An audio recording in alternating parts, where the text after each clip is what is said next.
experience, and it would be uplifting for all of us in terms of knowing about our deen and religion, and also finding out a great qualities we have within ourselves, and also knowing each other. And inshallah, we can have a great bond among the communities and so on and so forth. As most of you, yeah, all of you are aware that alhamdulillah, when we started this initiation of teachers training, we were hoping to have maybe 15, 20 teachers training for this year, and we can inshallah take it to the next level. We wanted to get the teachers and also volunteers, but what happened is, meanwhile, while we are talking about teachers and volunteers, we had lots of difficulties to find a good teachers. Alhamdulillah, I would like to thank Dr. Shumali and his team to partnering us in this great noble journey of uplifting and also teachers training. Alhamdulillah, graciously, the team of Dr. Shumali, they accepted. And with the collaboration of the team of Dr. Shumali, we able to offer. So once we announced, over 250 people they sign up. It was a great movement and joyful for all of us. But unfortunately, we are not able to cater more than 100 and 150, 155 participants at this time, because of not being ready and not knowing about the scope of how many people will register, because each class should be divided, or we cannot have effective class more than 25, 30 students are participants in each class. That's why what we did is we able to find a great team of instructors and teachers. So alhamdulillah, we divided in 6, 7 different classes, and inshallah we hope that this 6 weeks we have close to 80 hours of our time, we able to find out more about our religion, and also we can learn better about classroom management and so on and so forth. Today, inshallah, you can see that our great teachers and instructors, they will going to give you lots of good tips about classroom management and so on and so forth. Now, inshallah, in 20 minutes or so, I'm going to give you an overview of what we are doing. So, alhamdulillah, I would like to thank Dr. Shumali and his team. Especially our 2 sisters, Sister Sayyida Shahnaz Safiuddin, and also Sister Sayyida Isra Safiuddin, and Dr. Shumali and his team. Great, the team, they did, mashallah, fantastic job in this journey.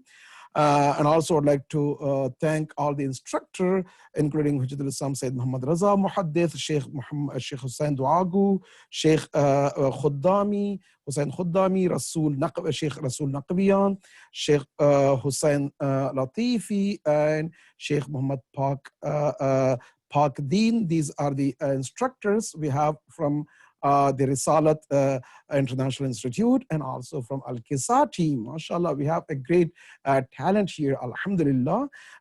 Today, as we're going to go over, Sister Liqa, who is our board member also in Rise Academy, and also she's a long-standing educator and so on and so forth. And also Sister Tina, both they will going to cover after my introduction. And also we have in our team Sister Fatima Hussain, Sister Zahra Sabur, Sister Masuma Haidari, Haja Nuh Kasrai, who's a principal, and also Sheikh Hadi Yasin, Sayyid Hadi Yasin, who will going to inshallah be from our side.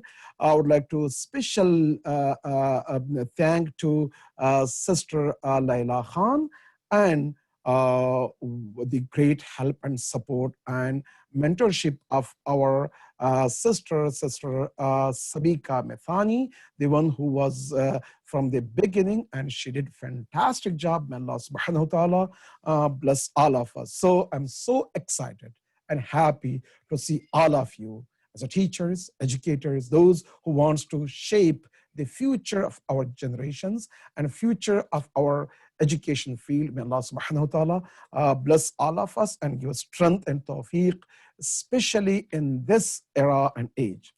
I would like to talk and discuss a little bit about Al-Kisa Foundation. Some of you may have some idea about Al-Kisa Foundation. Al-Kisa Foundation is a independent 501c3, is a subsidiary of the kind of link to or under Sabah Global, and the Al-Kisa Foundation itself has a lots of mashallah projects and subsidiaries and entities. Some of those you may know, mashallah, like Kisa Kids, which we have in different fields working for our children, whether a curriculum or books or projects, which is Muharram project, Ramadan project, and different projects. And also we have Kisa publications. Some of you know about the Hajj book and Ziyarat book, Iraq book, and so on and so forth. And also we have a Kisa family 360-degree. MashaAllah, some of you are aware of that. I would like to emphasize, and I would like to urge all of you to please go and see if you can contribute in any of these area. It would be our honor.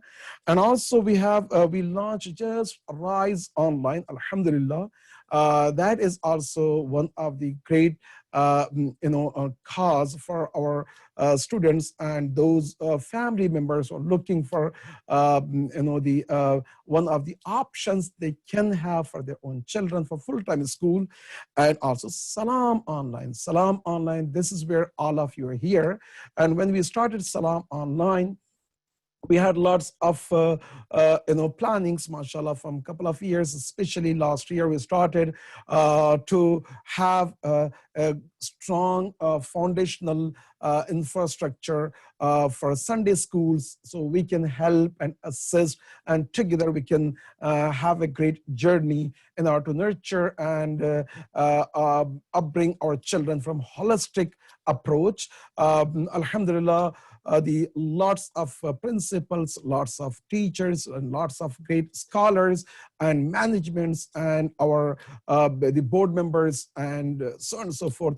They give us a lots of support. May Allah subhanahu wa ta'ala bless them all and give us strength and tawfiq to perform our duties and responsibilities. And one of the Salam Online project is teachers training. Although we started Salam Online school also, which is Sunday school, online Sunday school.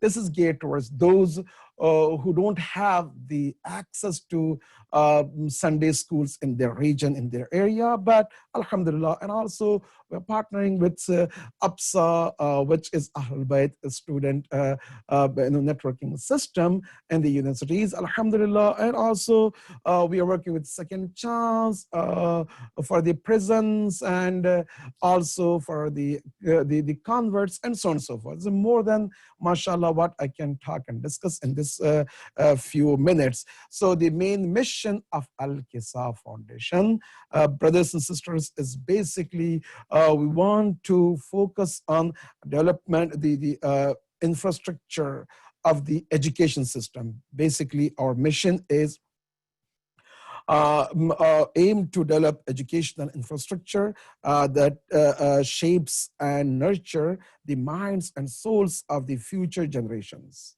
obviously through the teachings of Quran, Ahlul Bayt, and with support and help of you all.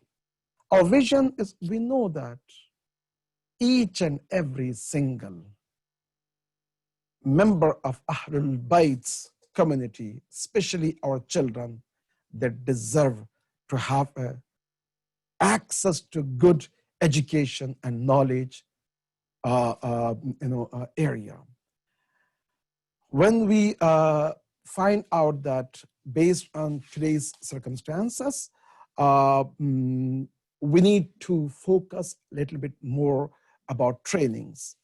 So this teachers training, what you have, sisters, brothers, I know that you are learning a lot, but let me give you a good feedback, so background, so all of us can be the same page.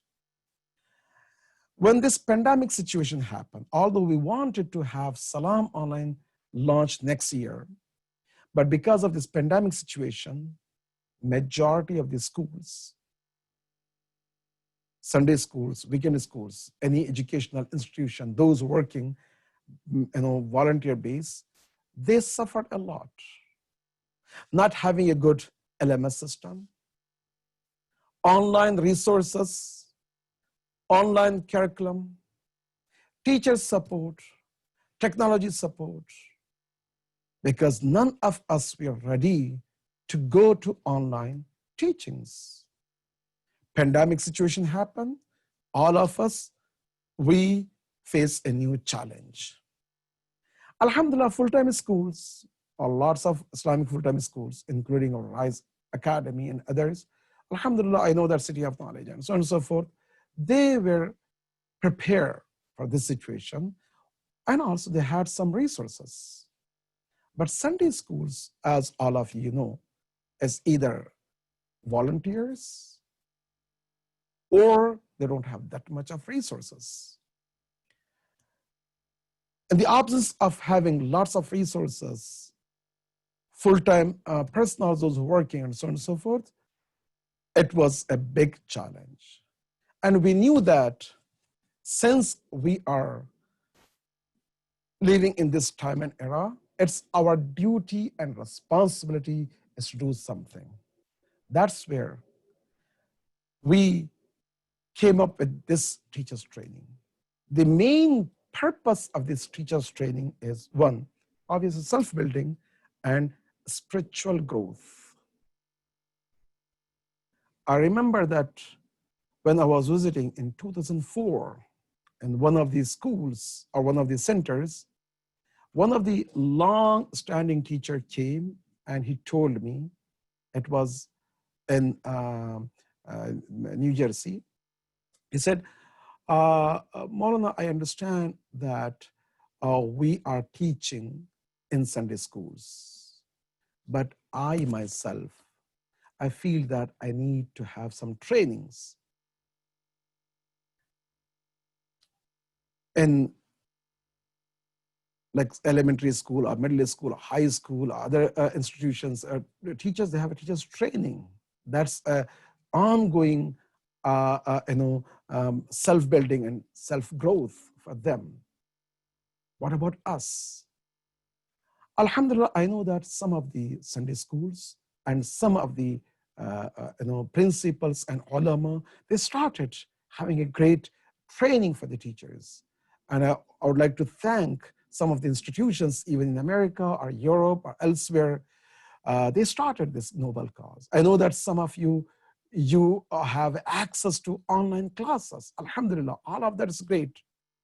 And it was one of the long-standing due to the responsibility we have to do towards the teachers training. So this year, because of that, alhamdulillah, we got this great opportunity. So the first thing is, inshallah, through this course, you will learn about aqaids a little bit, about ahkam, about the tarikh, about different challenges, and so on and so forth. That's one thing.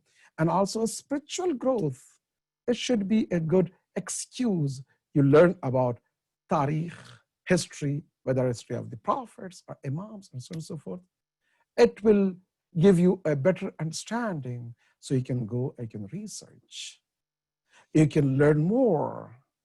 You can read more books, and so on and so forth. So it will be uplifting, spiritually, knowledge, and so on and so forth. I don't want to imagine that our teachers, they will limit their scope of engagement to this teachers training for 2 hours, like a session. No, that 2 hours a session should not be 2 hours. It should be, inshallah, consider more. So inshallah, we can go and we can self-study. That's first. Second thing, obviously, knowing that one of our key source for our children largely in the West is Sunday schools, weekend schools, or some of the tutor, those who are trying to tutoring their children and so on and so forth. This is the only way we have right now. So therefore, that's what's very important, that we need to focus on self-building and learning about technology, techniques, classroom management, know how to use the LMS curriculum, especially we're talking about online. I know that when you have online classes, it's a different challenge. When you're dealing with the students, if you don't have a good system, it will be very difficult. That's why I urge all of you to focus a little bit more. Even those who are technology people, or those who have a bachelor's, master's in technology, still I feel that it will be a beneficial, these types of workshops and classes. You can get it. Inshallah, today you can see our two sisters, Sister Tina and Sister Liqa. They will going to, inshallah, explain about classroom management and most effective ways and so on and so forth. This would be continuous.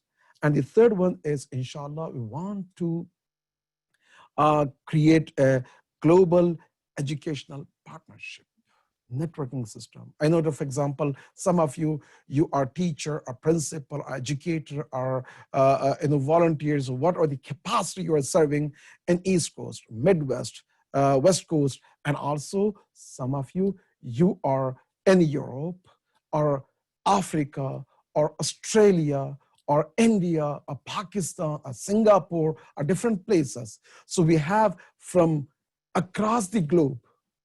Alhamdulillah, in this class right now, we have from Australia, Singapore, the India, Pakistan, from the Malaysia, from UAE, from here in America, Canada, and so on and so forth. You see, from east to west, from Europe to Australia, we have all. So we can have a good networking system, and inshallah, we can build some better understanding, and we can share the resources. One of the humble appeal I have from all of you, mashallah, each and every one of you, you have a great qualities. If we can optimize our qualities, if we can work together, we can share some resources, we can achieve a great result. Just imagine that, for example, someone is in Australia, they're doing, for example, just simple as quiz competitions. If I can get that quiz competitions and I can just implement here, I'm going to save lots of my times preparing, finding out the questions, and so on and so forth, right? Or some people, they have a great talent of PowerPoints. If we can get those PowerPoints and we can have that as our resources, it's amazing. Some of you may have, for example, a great talent of making more friendly virtual classes. Alhamdulillah. Or you have better presentations, or you have a better idea how to, for example, put together, and so on and so forth. So each and every one of you, you have a great talent. Salam Online education is dedicated to gather those and to give to those who are looking for, so we can avoid duplicate work and we can spend in optimization of our qualities, and also we can build upon. So my humble appeal to all of you, brothers and sisters, is that you have a great qualities from Allah subhanahu wa ta'ala, and Allah subhanahu wa ta'ala ask us on the judgment day, what is my contribution in this time and era? We're not living in the stone age. We're not living in the different age and time. We're living in the digital age and time. And our enemies, they are coming with greater weapons, lots of deceptions and temptations, and so on and so forth. We cannot limit our sources to within ourselves. That's why we have to open up and we have to build the networking system, friendship, learn from each other, assign from each other, trust each other, and grow. If we can have these types of relationship, from a center in New Jersey to a center in Singapore, a school, a madrasa in UAE, a school, a madrasa in India, or in, for example, San Jose, and so on and so forth, we can do much more than what we are right now. That's why, alhamdulillah, I appeal all of you, brothers and sisters, to take advantage of these classes. And if you already started some sort of great networking system, alhamdulillah. If not, inshallah, next week also, we're going to talk and discuss a little bit more about this. I would like to urge all of you to think about this, how to build a global educational partnership. I hope that this could be a step, one level higher and upper than what it was before, to achieve our goals. And inshallah, when Imam of our time comes, he will be happy and will be pleased with our great efforts. Inshallah, then I'd like to stop here. I'd like to ask our sister Liqa and sister Tina to continue from this point onwards, inshallah. And by the way, if you have any question or any comments or any suggestions, please let us know, and inshallah we'll be at your service, inshallah. Yes, sister Liqa. Jazakallah khair, Maulana. Maulana's been our leader in San Jose and has a vision, mashallah, of how we can grow. And I think his vision is limitless because we continue to grow, mashallah. And I've been really impressed with how much the community has come together, and how even this session itself has almost 150 participants. And I think that there's a lot of collaboration and coordination that will happen, inshallah. So, inshallah. Tina, did you want to present the slide? Yeah. Okay. So I am actually really excited to be presenting this slide before we kind of start our classroom management presentation, because talking about limitless and networking, what a great way then to find a way to make a digital Rolodex. If I'm not that old, but for those youngins who don't know what it is, it's a place to keep all of your information, like your business cards. But let's create a virtual business card network. So we want to create a resource for the foundation to establish a way to reach the global network. So establishing a partnership between educational leaders, teachers, and other professionals so that we can promote opportunities for within the organization and within the whole world. And so during our break today, I will be putting in the chat a little survey. Please take the time to fill it out. It basically looks at you as a professional and you personally, and what you can offer the organization, because there's no better way than to give back your time, because that is valuable. And we are looking for innovative people and professionals, but we're also looking for ways to help build our network and help build our vision. So we can only do that with the help of you. So I encourage you, when we put the professional inventory survey in the chat box, we'll have a 10-minute break, but please take some time to fill that out. We greatly appreciate you.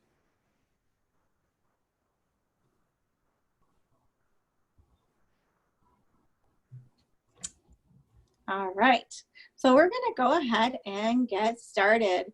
So we are going to invite you to turn on your cameras and mute your mics and participate in our activities for today.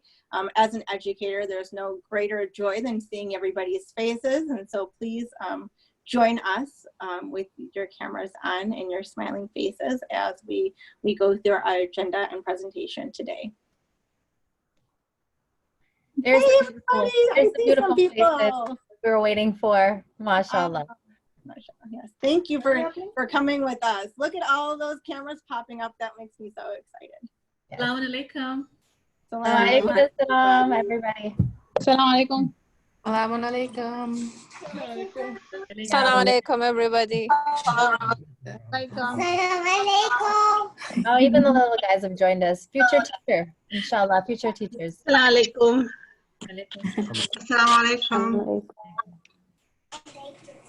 Now, I bet you that everybody has a smile on their face right now because they know they're on camera and you started your day off with salam, right? So, everybody smiling and joyful because we are all happy to be here today. So, I am just going to stick mute on everybody. You muted yourself and me as well.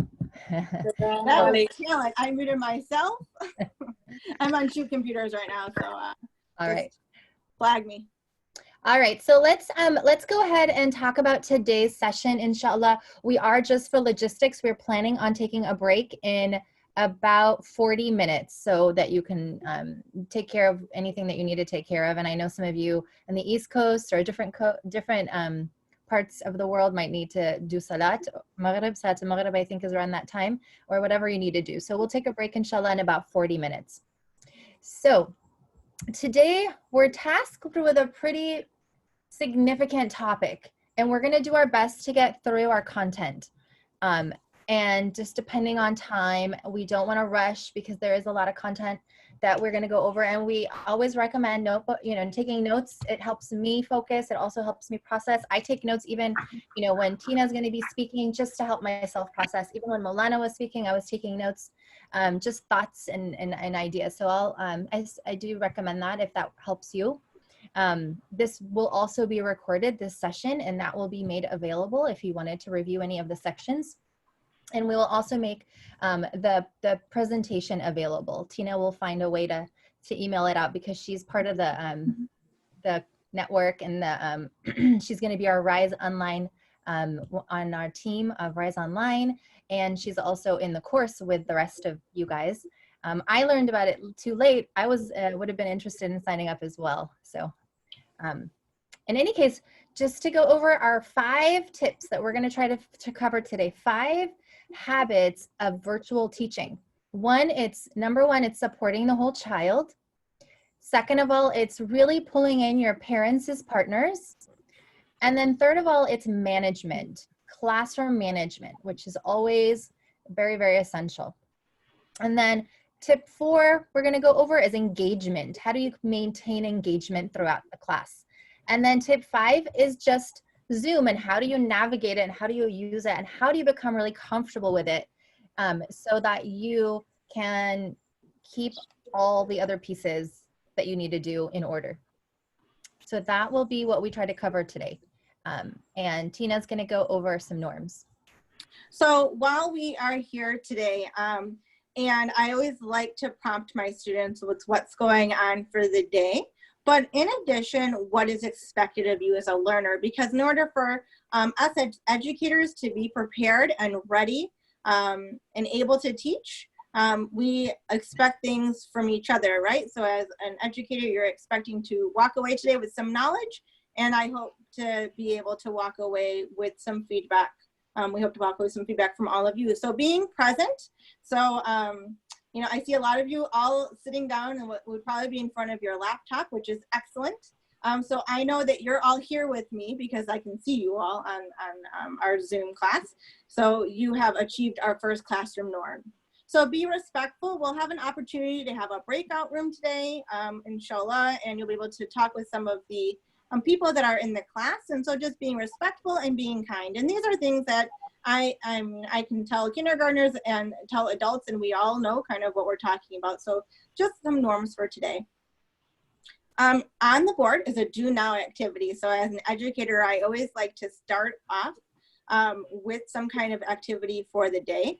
So if you are not familiar with Nearpod, it is a platform, an engagement platform for presentations and for self-paced learning. But I put the link in the chat. I will stick it up there again, just in case we have some new participants. But you'll have to kind of do a side-by-side. So you'll have the Zoom screen that will be doing our presentation. And then we'll also have a Nearpod link. So that will be like in your Chrome browser. And we'll have some interactive activities in there. So you'll have another window open like Chrome or Firefox or Microsoft Edge or Safari for you Apple users. You can know I'm not an Apple user, but so that you'll have side-by-side. Also, just be comfortable with being able to use the chat box and unmuting yourself if you are speaking in our groups. So, all right. So everybody should be logged into Nearpod, and I'm actually going to share that Nearpod screen. So on the Zoom side, but I can see, I'm actually that 31 of you are in here. And we are going to be able to see that a majority of participants today who are working on answering. And then we'll be able to see kind of who we have in here. So while you guys are doing that, we will kind of introduce ourselves. So in the effort of dual tagging time. So my name, like I said, is Tina Haralambopoulos, and I am an educator and an educational leader. I have my elementary education certification, my master's in curriculum and instruction, and my second master's will be in school leadership with my administrative certification. And I am recently added to the Rise Online team as the Director of Academics and in Education as well, and a part of the Al-Kisa Foundation. And so I've been really honored and blessed with this opportunity. And I hope you all, I get to know you all in a personal level as well as we have this class together. So inshallah, we'll be able to get to know each other a little more. And Sister Tina, I think you need to put the code in our chat box for people for Nearpod. Yep, just right up there. You just did it. Nice job. Yeah, yes. Yeah. Awesome. Okay, I'll go ahead and introduce myself quickly. My name is Liqa Mu'in. I'm originally from Iraq, and I've been part of the Saba Center community since I was a little child, and I've seen it grow and change over the years.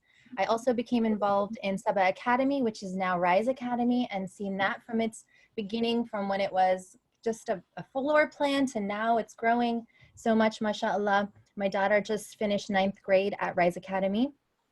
On a personal level, I became a teacher at an Islamic school sort of by accident.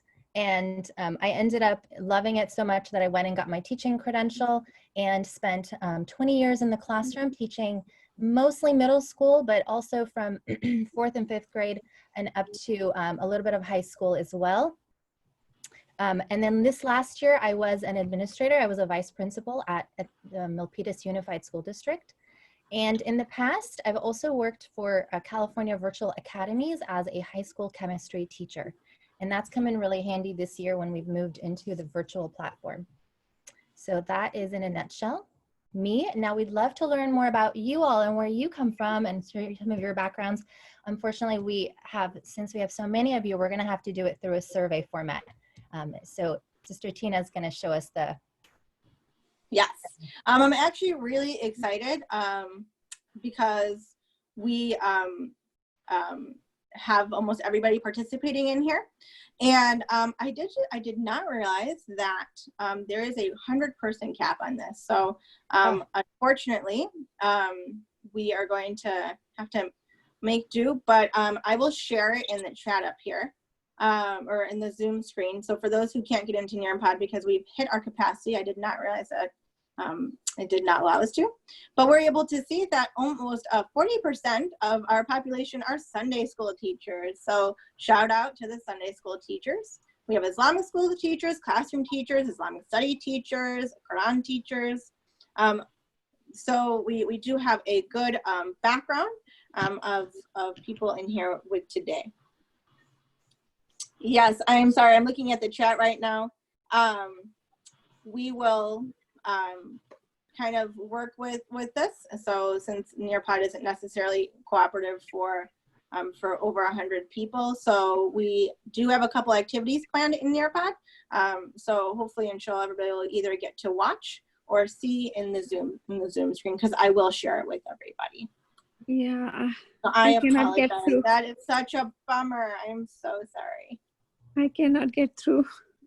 Oh, it just breaks my heart because it's just such a cool and engaging platform.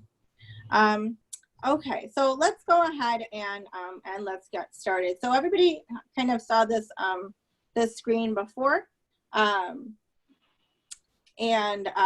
Yes, we can't put, so once we kind of move to the next screen in Nearpod, so the answers don't show up. So once we go back to Nearpod again, we'll go to the next screen, we'll go to another activity.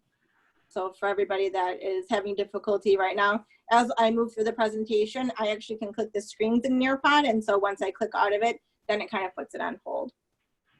Yeah. So this was our significant. Oh, so sorry, Tina. Go ahead. That's okay.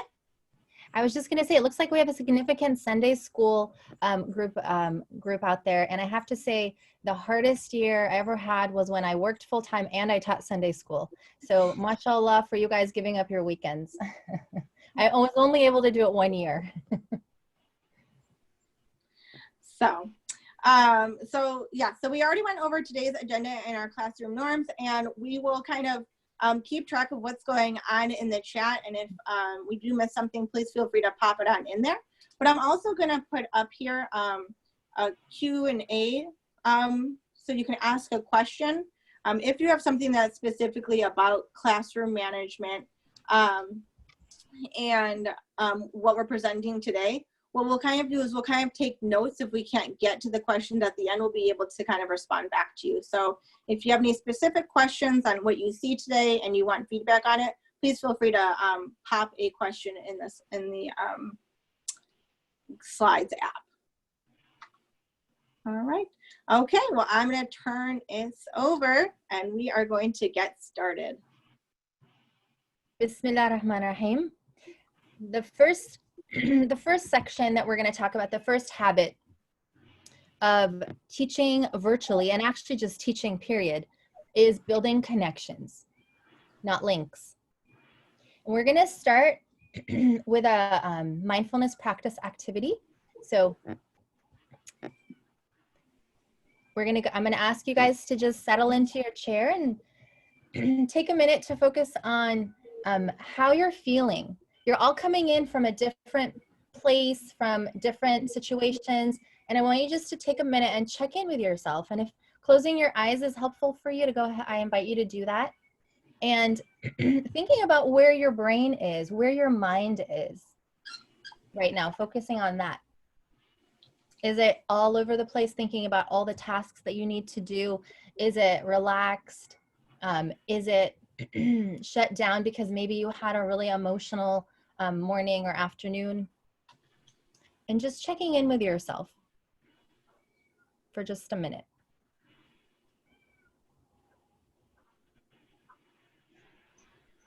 And if you had to label how you're feeling right now in your brain state and identify it on a scale of 1 to 10, 1 being the most shut down and 10 being the maximum calm and ready to learn. And in the middle would be some emotions, but not shut down. And what we're going to invite you to do once you have your number is to annotate this board with your own sticker. So if you go to annotation, you can annotate and add your own star. We have a star in there on 9. And it'll be really interesting for us to see where we all are as a group of teachers. So annotate was just turned on, so I kind of keep it off during the presentation just in case people accidentally touch slides, but now we can see that it's coming on. And we're Perfect. getting little stars on the page and little dots. So excellent. So you'll find the down arrow for those of you that haven't used annotation before. There's a down arrow, a caret under view options, and you'll see annotate. And one of the options is a stamp. So that's what you'll be putting. And either the star or the heart is good. I'm going to go ahead and put my own in here as well. I invite Molana to do so and Tina as well. And we're going to try to make it a bar graph so you can go above the one. Take a minute.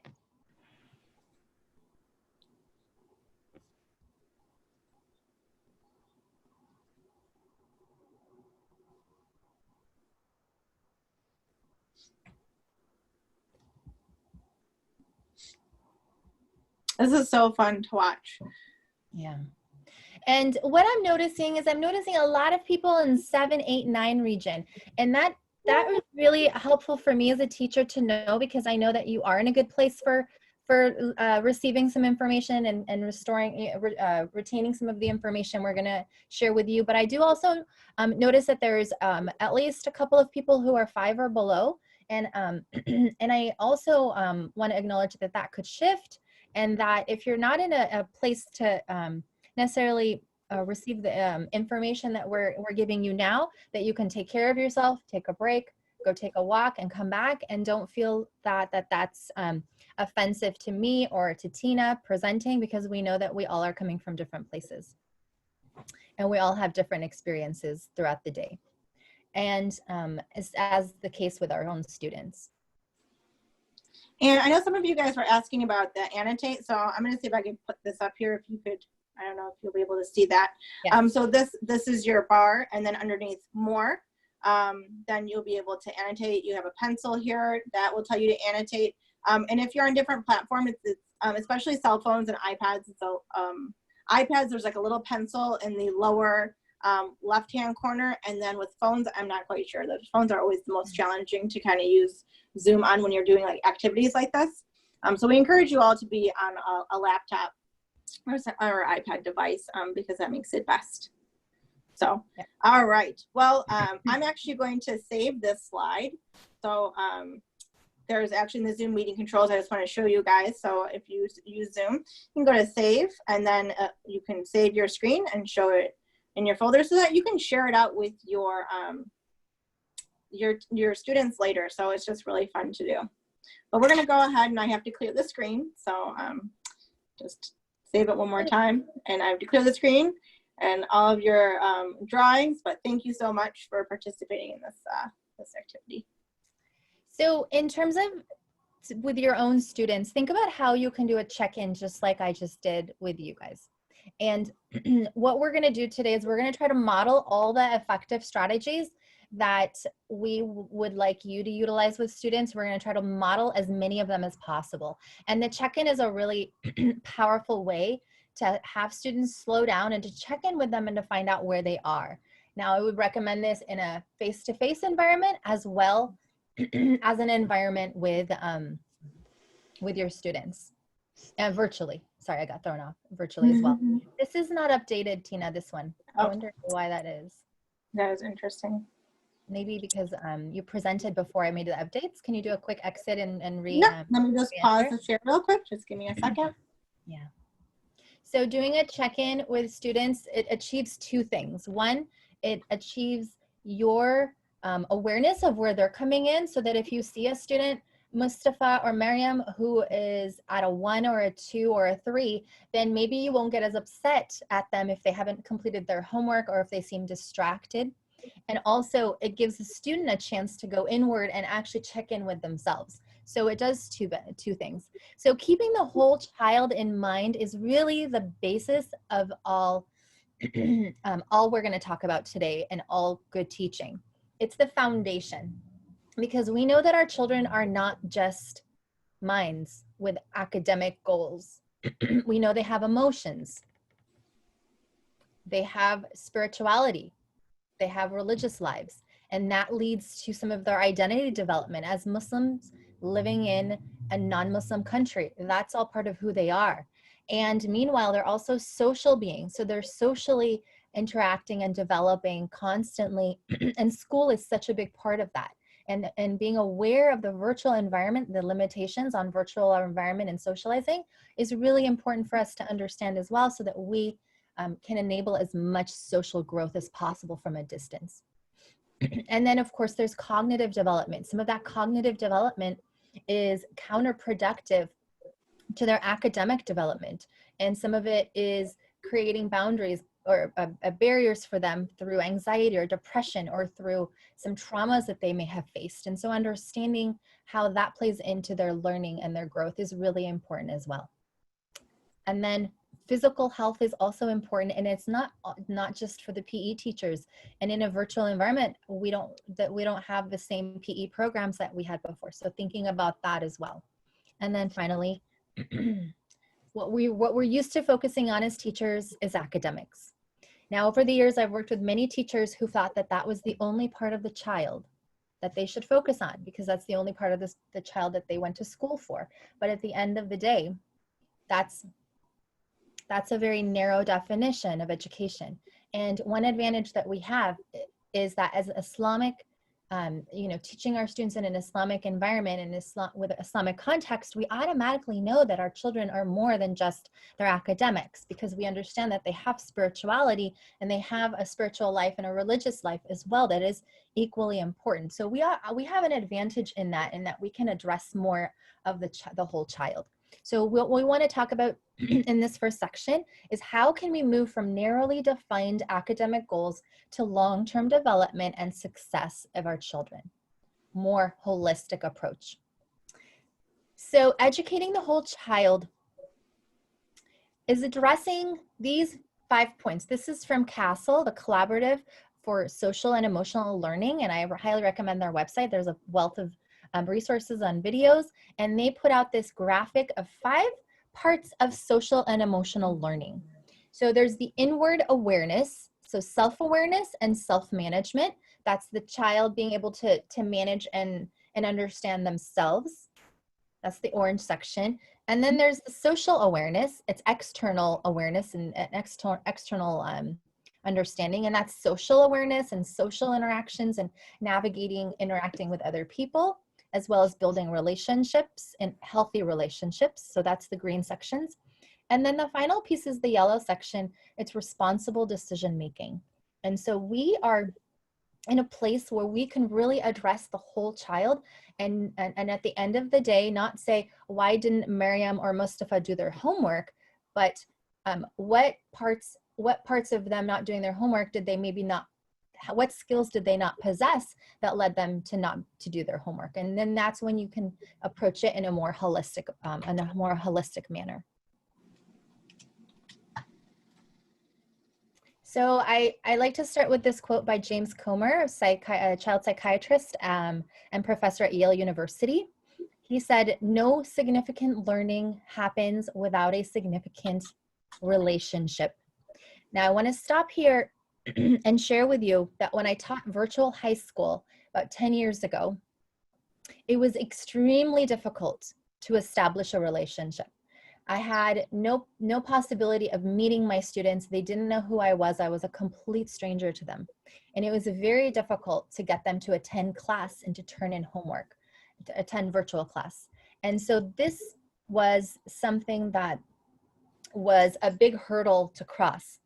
Now, in our community, if you know some of the students, if you've interacted with them, if you're part of the community that maybe they've attended, the masjid that they've attended, you do have a big advantage here. But it does continue to be a really, really difficult task. Now, is it impossible? No. It's just a really significant hurdle, and one that I wanted to acknowledge just up front, because it's something that we all have to work on together to overcome. So in terms of social emotional learning, we want the students to build their own awareness and those skills that they need to manage themselves. So the inward aspects of the whole child. So there's the wheel again. We're going to focus on the orange sections to start. So we're gonna need to help our students understand who they are. And that would entail a few different aspects. So helping students understand their strengths and their talents. What are they good at? Where do they shine? In my classrooms for the last several years, I always started the year with surveys. So one of my favorite surveys is the introvert test found in Susan Cain's book about the power of introverts. So I really highly recommend that, and I'm happy to share that. And once you know who your introverts are and your extroverts are, that automatically helps helps you as a teacher, and also helps students themselves identify themselves. And it's very empowering when you talk to them about the power of introverts and also the power of extroverts and what that all means, as well as the multiple intelligences and so forth. Also, who am I? Identifying emotions, teaching our students that their emotions are valuable, that they're not a hindrance, that's just part of who they are, and that sometimes some of their emotions are getting in the way of some of their academics, and maybe that part of it is in the management piece, in managing emotions. But just checking in with our students, like I did at the beginning, we did a brain state check-in. Those are things that you can build into social emotional learning. And then mindfulness practice. Now, I use the word mindfulness, but salat is really, I always, whenever I talk to Muslim audiences or Muslim students, I say salat is mindfulness. If we do it correctly, we're supposed to be clearing our mind and only thinking about Allah and having nothing else in our mind. That is a meditation or mindful practice. But if our students are needing some more tools, there's so many tools that are of secular nature around mindfulness that you can find online that I'll share with you later as well. Because and being able to go inward does require some mindful practice there. And then teaching students about growth mindset and having them identify, do they have a growth mindset or a fixed mindset? And just teaching students the difference automatically improves performance and their academic performance on tests, as shown by so much research that's been done here at Stanford University by Carol Dweck, who's the lead on the growth mindset. And that idea that learning from your mistakes is where it's at, and not that you need to be perfect from the beginning, but that you're learning from your mistakes. So all of those aspects of who students are is part of our responsibility to teach. Now, what about who can they become? Oh, we're out of the screen. I see that. No problem. We're good. Okay, so in terms of who students can become, we sometimes just expect our students to come to us with the maximum amount of motivation and maximum amount of discipline, and the amount that we just expect for them to come with. And they do come at various levels, so based on their own context and their own environments. So part of our job is to teach them the value of motivation, the value of discipline, and the value of motivation. And some of that work can be done through goal setting and really specific goals. I really like the approach of WHOOP, which also talks about the obstacles, that if students have certain goals, they also visualize their obstacles, what is getting in their way of, doing their math worksheet before they play Fortnite, for example. So talking to them about some of those things as well. And deliberate teaching of study skills, so that we don't say, why didn't Mustafa or Miriam do their homework? They don't have good study skills. We say, what skills do I need to teach? You say instead, what skills do I need to teach Mustafa and Miriam so that they can do their homework and manage their homework? So teaching them the things that you want them to do, that is all part of social emotional learning and teaching the whole child. And I also really strongly believe that as educators, it is our responsibility to build empathy. And in becoming the best version of ourselves and the ideal human and son, empathy is so important to that. And teaching students empathy through so many different ways, through talking to them about service projects, random acts of kindness, and also through modeling sympathy So instead of saying, what's wrong with you? Asking questions like, what's happened to you? So if you start with a check-in and you see that Mustafa is down at the 1 and then he shows up and doesn't do his homework, you're a little bit more likely to be empathetic. And in showing empathy to students, then you're building that role model for them to also be empathetic, and that expectation that you have high expectations for them to show empathy to one another. And then finally, self-regulation. These are a couple of examples of what self-regulation can look like. So if Miriam comes to class and she's really had a difficult morning and she's feeling sad, she knows how to regulate herself. She knows what to do to bring herself back to a calm state. And so doing some of this work when kids are calm and ready to learn and is the time to do it. It's not the time to do it when they're really upset. As I learned this year as an administrator, and having students get into trouble when they're triggered and when they're highly agitated is not a time to try to teach them about self-regulation. And the time to do it is when they're calm, and then they can refer back to those skills. So these are all within our responsibility. And what I want to say now is that some teachers, and I've heard this from teachers in the past, have said that I just don't have time. Some teachers will say, it's not my job. But I've also heard teachers say, I just don't have time to do this. And the reality is that any time that you put in to teaching students, so teaching the whole child and teaching students self-regulation and study skills and self-management, those all pay back time, your time tenfold. So it's just like sadaqah. You put in a minute of time teaching social emotional learning, you get 10 minutes of reward back. So I really believe in the time is well spent if it's spent on social and emotional learning. So I'm going to show you a video because one of the things we're going to suggest is using a lot of audio visuals with students to keep them engaged, and we want to model, practice what we preach. So modeling is what one of the reasons why I'm showing you this video. Plus, it covers a lot of really good content. So the big theme is explicitly teaching skills that will help our students be successful so that they turn stress into a plan and not into anxiety. Because a lot of our students are suffering from anxiety, in particular with our obsession with news these days. I know the news is on way too much in our household here, and it's creating a lot of anxiety in our children and in the adults as well, and in ourselves. So in terms of reducing anxiety, having skills to really know what is expected of you and how you can get the maximum amount of output and work done that is required of you. So let's go ahead and watch this video. There are certain foundational skills like executive function, self-regulation, that are prerequisites for the formation of more complex skills like perseverance and self-direction.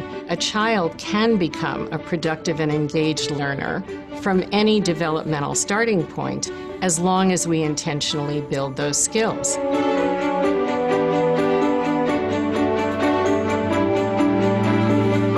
Any volunteers? Go up and do a priority list. Abdi, thank you. The most active research right now is actually about adolescence. There are skills that develop uniquely in adolescence that can't develop in earlier periods. An example of one of those is executive function skills, which enable us to organize and prioritize. By asking students to prioritize their tasks, the teacher builds that skill set in an entire classroom. In 8th grade, there's a ton of different deadlines and work to manage, so we do the ABC priority list in order to help them manage all those different deadlines. Somebody always goes up to start a priority list. It helps us categorize everything that we have and organize from most important to least important. We have the West Virginia versus Barnard case questions for social studies What does that do? today. So that's a high priority. We have a practice clause that we need to do for science class. They tell me each assignment and when it's due or how important it is. We have the JIAS observation for science. Oh, wow. Jeez. They share out all the different deadlines that are roaming around in their head, and then they know how to go through the protocol of prioritizing. Can you help Abdi to figure out what the A1 is? Drives observation. I think so, because it's overdue, right? So if it's overdue, you got to get that done first. And then what would be in A2? The West Virginia versus Barnett questions. It wasn't a teacher saying you should. It was a student saying, here's what I think are the ways in which these activities should be prioritized. So in effect, what this teacher was doing was modeling and teaching executive function skills. If you're kind of overwhelmed by your work, then you can kind of like know what to do first and then just kind of like categorize it and get it done efficiently. Okay, so which one of those things is probably going to be your frog? Mark Twain said, if you wake up every morning and eat a frog, everything else will taste great.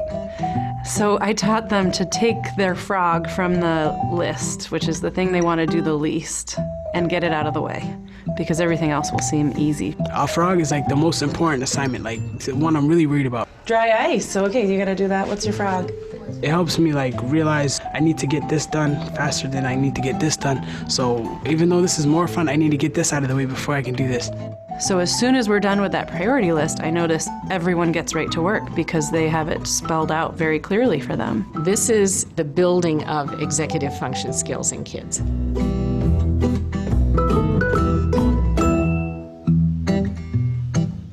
My favorite part of that video is the frog. I saw Halima smiling when she heard about the frog. At least that's one of the faces I saw. So it's just one that stands out to me. And I tell my own children, I say, start with your frog. I want to be where you are, Inshad. I don't know where you are, but it looks beautiful there. Looks bright.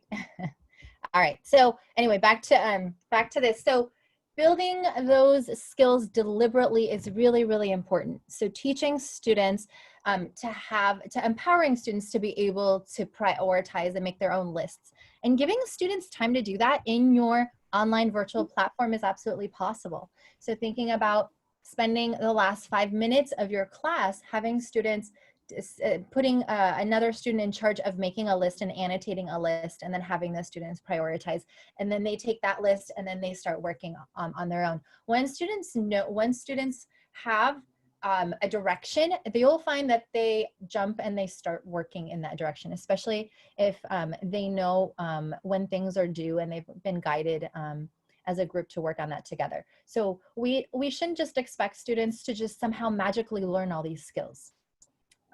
We should deliberately teach it, and it's not one teacher's responsibility, it's all our responsibilities. That's so really true. I just wanted to interject on the chat here because I saw something roll in. I know when you're presenting, you won't necessarily see it, but somebody said, Zainab Fatima said, it's weird how many of us have already been doing the frog thing already. And today, some things might be new to you, but we are not going to be like mind-blowing. A lot of times we learn things and we kind of store them somewhere, and then programs like this then bring it back up, right? A lot of you are shaking your head like it's not like I didn't know that social emotional learning was important. I just kind of like stuck it somewhere in the back of my head, and we're bringing it back up. So really just focusing on like, this is not mind-blowing or rocket science to anybody, but this is just bringing back to light what we've already know and reapplying it back into what we already do. Thank you, Tina, for interjecting there. I do want to honor our time. We were going to take a break in about a minute, but I don't want to start a slide and then stop in the middle. So I would recommend that we take our break now. And the only question I have is, how long is our break going to be? Will it need to be 10 minutes? Would that I be think enough we allotted time? a 10-minute break. 10 minutes? Okay, perfect. So we'll see everybody back. Everybody can mute and turn off their videos, and we'll see everybody back in 10 minutes, inshallah. Take care of whatever you need to take care of. Get something to eat, perform your salat, whatever you need to do.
As everybody comes back, you can go ahead and turn your mics back on, or I'm sorry, your cameras back on, and come and sit down. So we look forward to seeing you all in the next minute.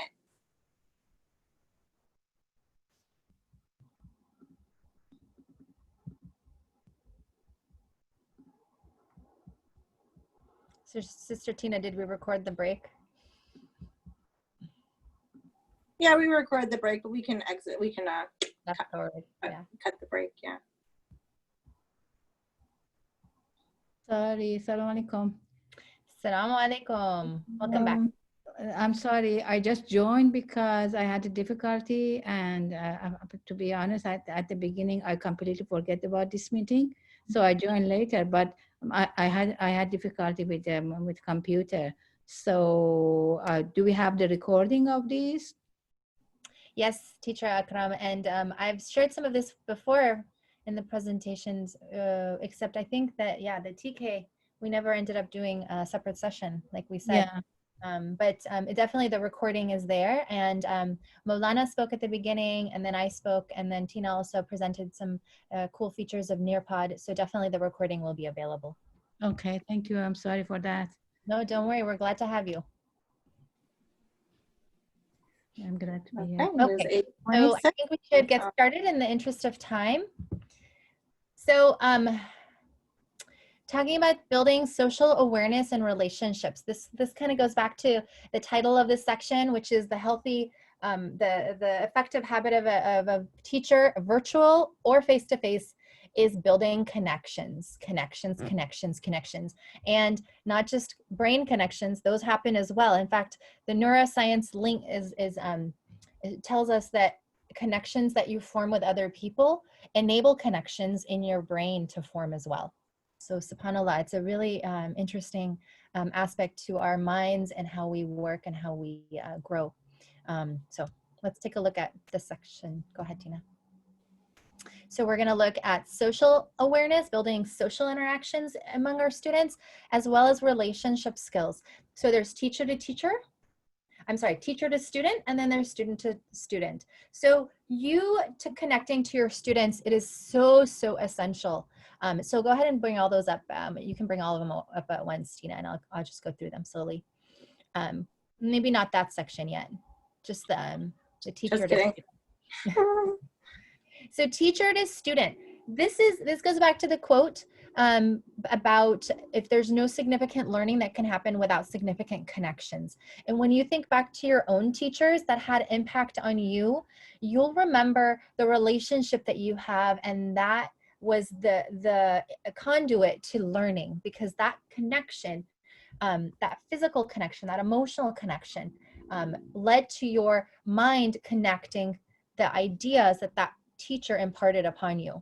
And this again is going to be more challenging in a virtual environment, because you will not have that face-to-face interaction unless there's a hybrid environment, in which case you would have both, and that's a different story. But it is still possible. And the suggestions that I'll go over now are ones that can be done in a virtual environment. So greeting students. It is so important to greet students as they come in and acknowledge them as important members of the group. So just saying, Assalamu alaikum Ahmed, Assalamu alaikum Floor, Inshad, I'm so glad you're here. Akram, so glad that you're here as well. Shahnaz, Amara, Haura, I love your fuchsia scarf. I saw Liliana, one of my favorite people, there she is. So just a simple greeting of just naming people. Liliana, don't be humble. You know you are. Liliana is one of those people, mashallah, she'll work all day long, and then she'll run a program at Sabah Center all night long. And I go, so how do you do it, Liliana? I do not have that much energy. How do you do it? So anyways, mashallah to you, and Allah give you energy to keep going. So connecting with students can be as simple as saying their name, but also it's those check-ins like we did with checking your brain state. So connecting with them on that level, letting them know that you care. There's that old adage, I won't care unless I know that you care. So how can you do that in a virtual environment? It's a little tricky, but it can be done, right? It can be done.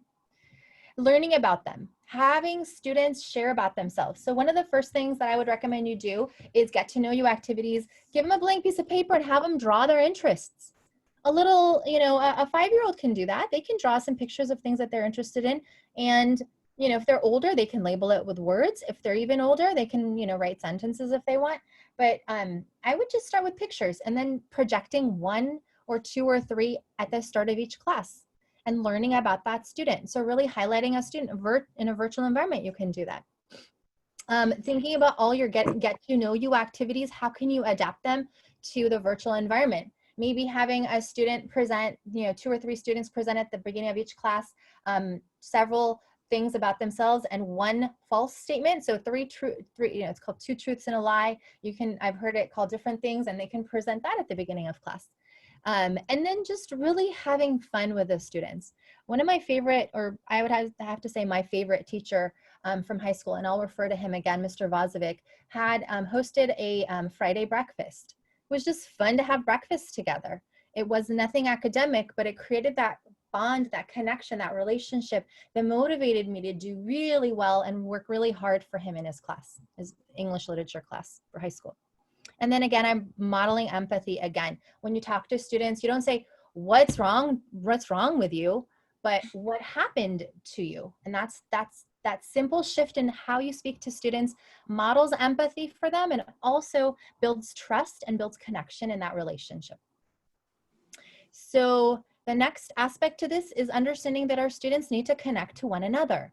That student-to-student connections are really, really important, and our students really miss it. Even we think about our children who are introverts. Even they have been missing each other, and let alone our extroverts who thrive and get energized by being around other people. And so really thinking about when you structure your time with your students, if it's 55 minutes or 45 minutes, thinking about when can you build in times for students to connect with one another, because they need it on a neurological level and on an emotional level and at a social level. It builds their own skills. Think about team building, those activities that you can do to build teams. You can put them in a breakout room and they can come up with a game, and then they can come back and play the game with everybody. Or you can have them do group interviews and interview or highlight one person and then share that out, or all the different team building things that you do. Maybe they have a scavenger hunt and then they go off in small groups. And again, I really, really highly recommend the breakout rooms for the connecting, because it's really hard to connect with 30 students with one another. But if you put them in a group of 4 or 5, they can connect in that situation. Building in chat time. So telling students, if we have 100% homework done or 100% attendance in class tomorrow, then I'll give you guys 10 minutes of chat time, and I'll make 2 breakout rooms, a boys breakout room and a girls breakout room, and I won't monitor them. You guys will be able to go and chat by yourselves, and then maybe pop in and make sure it's appropriate.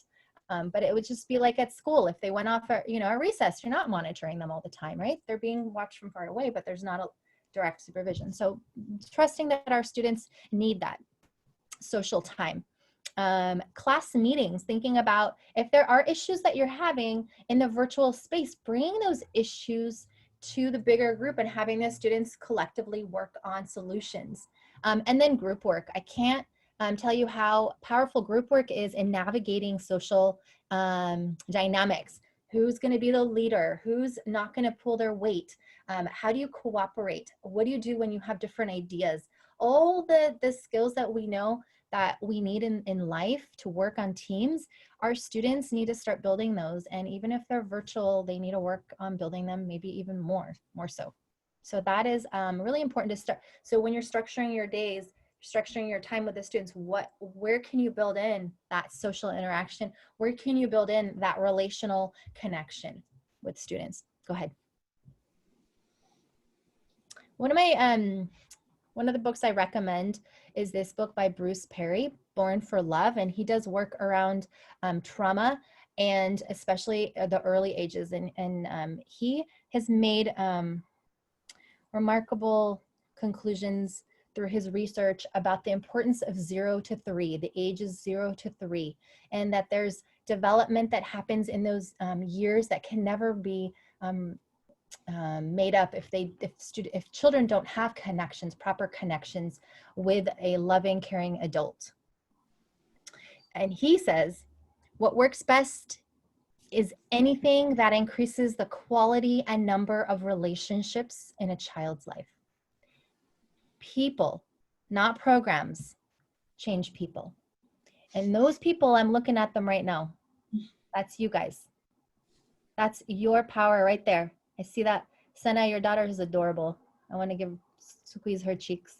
So that's the people right there that are going to make a change and make a difference in our child's lives, right?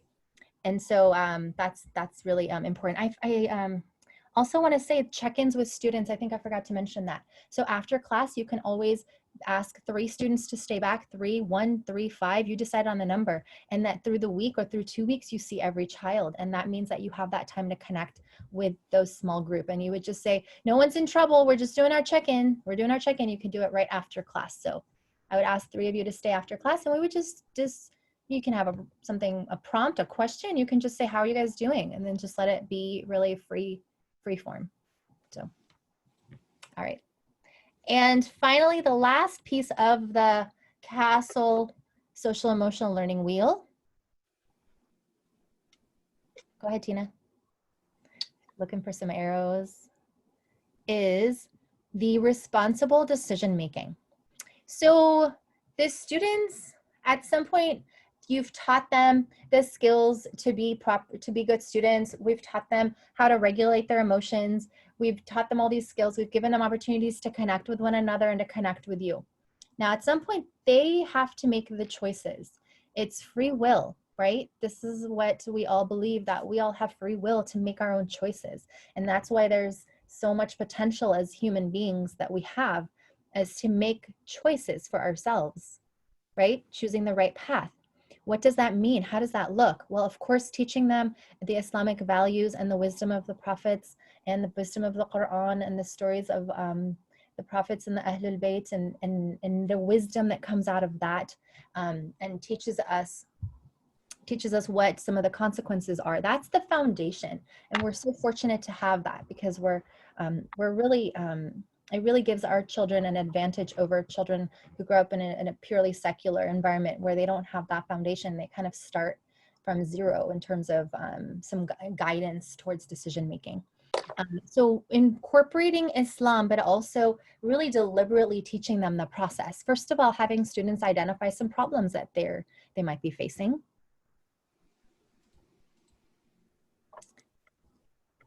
And thinking about some choices that they have to make. So I want to bring up this story of Mr. Vazovic and Catch-22, my high school teacher, my favorite teacher. When I was 16 years old, I took his literature, maybe 15. I took his English literature class, and he had us read Catch-22. And he told us, he said, you always have a choice. And I thought to myself, no, I don't. My parents make all the choices for me. And when I come to school, my teachers make all the choices for me. I don't have any choices. And he said, no, you still have a choice, even within that context where your parents want you to do do A, you could still reject A and do B. And at the age of 15, it was exactly what I needed to hear. It was empowering for me to realize that actually things were in my hands. And I had the ability to decide to listen to my parents and do as they told me, or not to.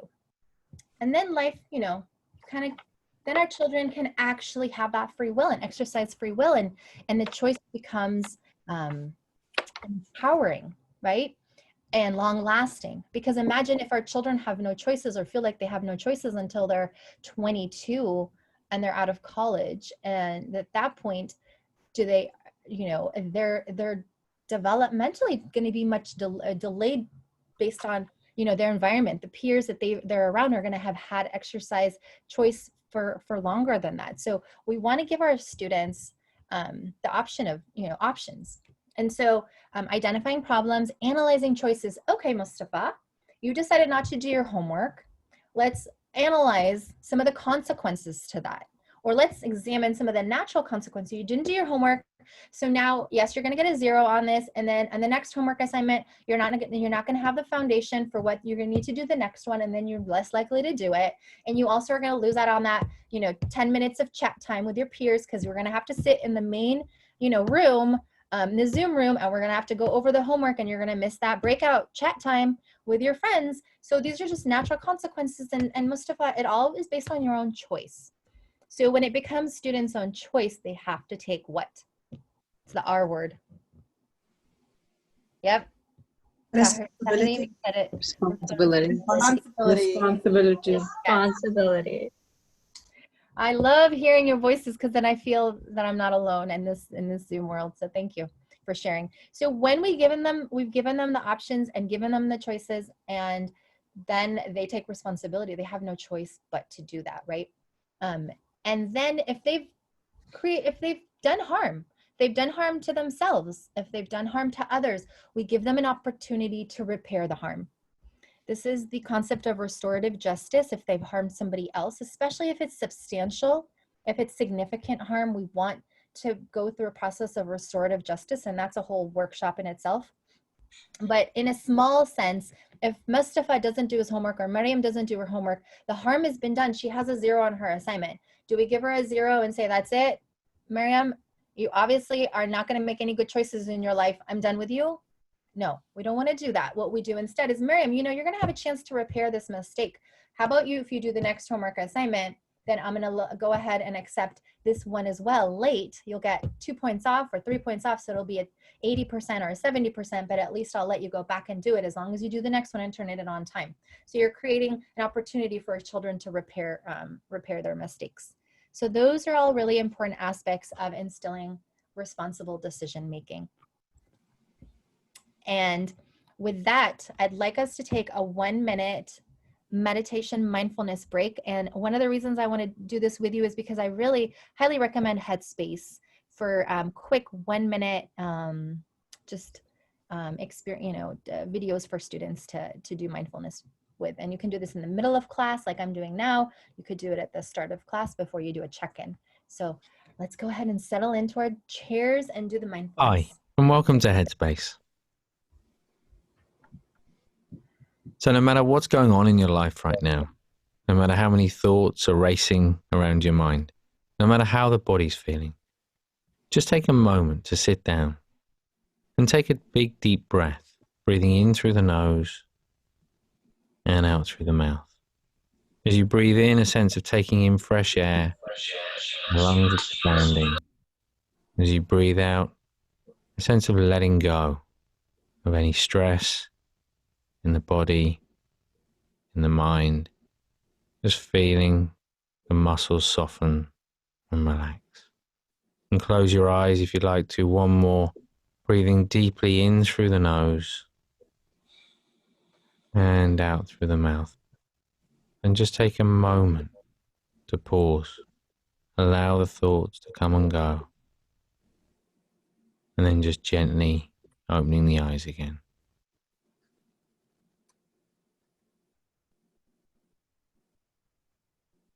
So with that,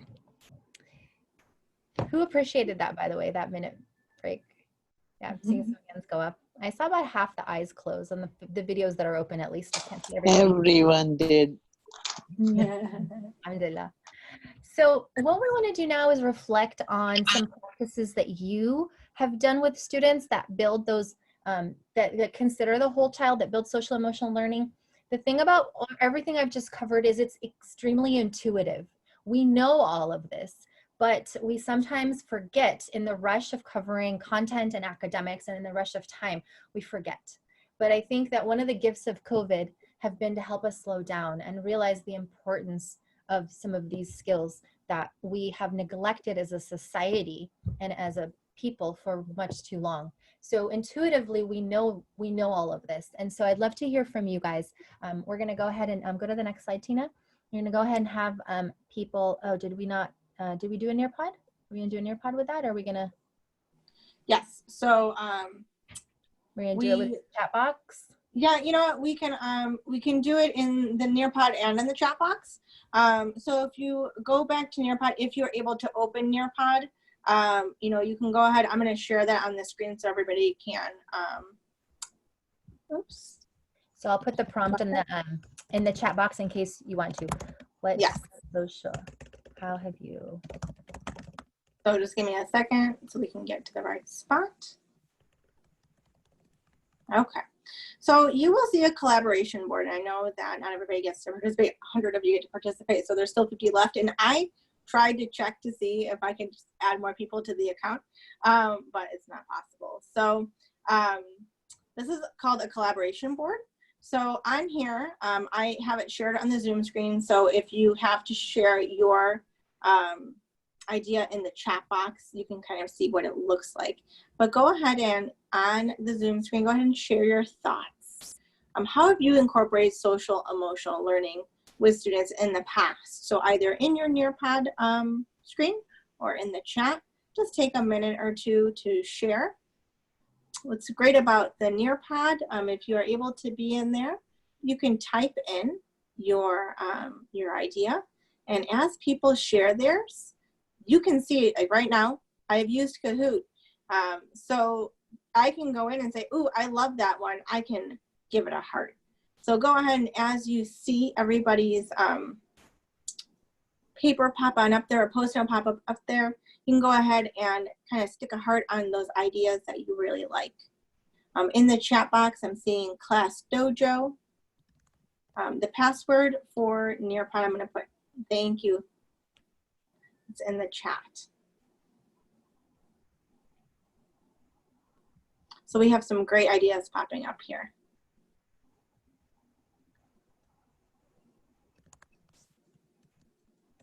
This is, again, we're modeling effective strategies or habits of teaching, having students process information. We went over some content, and then having you process it by sharing is something that reinforces learning. So that's one of our reasons for doing this. Again, everything that you do with students is deliberate. You do it not accidentally, you do it on purpose because there's a reason for it. And that really maximizes the time that you have with students and really maximizes learning when everything is done deliberately. Mm-hmm. So, all right, well, thank you so much for sharing those ideas and thoughts. And again, I sincerely apologize that some of you guys can't get into the Nearpod because we hit our max of 100 people. So that is excellent, being able to see all the participation in here, and you are appreciated. Now we can see some in the chat box if you weren't able to get into the Nearpod. Yes, we are definitely watching the chat box. So we're going to go ahead and continue on. And that was supposed to be our 10-minute break, but we are running just a little behind schedule, as you can tell, because we had 5 things and we've gotten through social emotional learning. And so just to kind of let you guys know, we were given tonight to present, and we both are prepared to continue on with our presentation. And so we do want to be mindful of your time. So if you must leave at the end of this, what would be the end of 2 hours, please know that we did share our presentation in the chat. We are recording this session. If you must leave, you please feel free to without feeling badly, because we appreciate your time. But we did want to make sure that we're able to deliver the presentation with you guys this evening, just in case we wouldn't get an opportunity later on.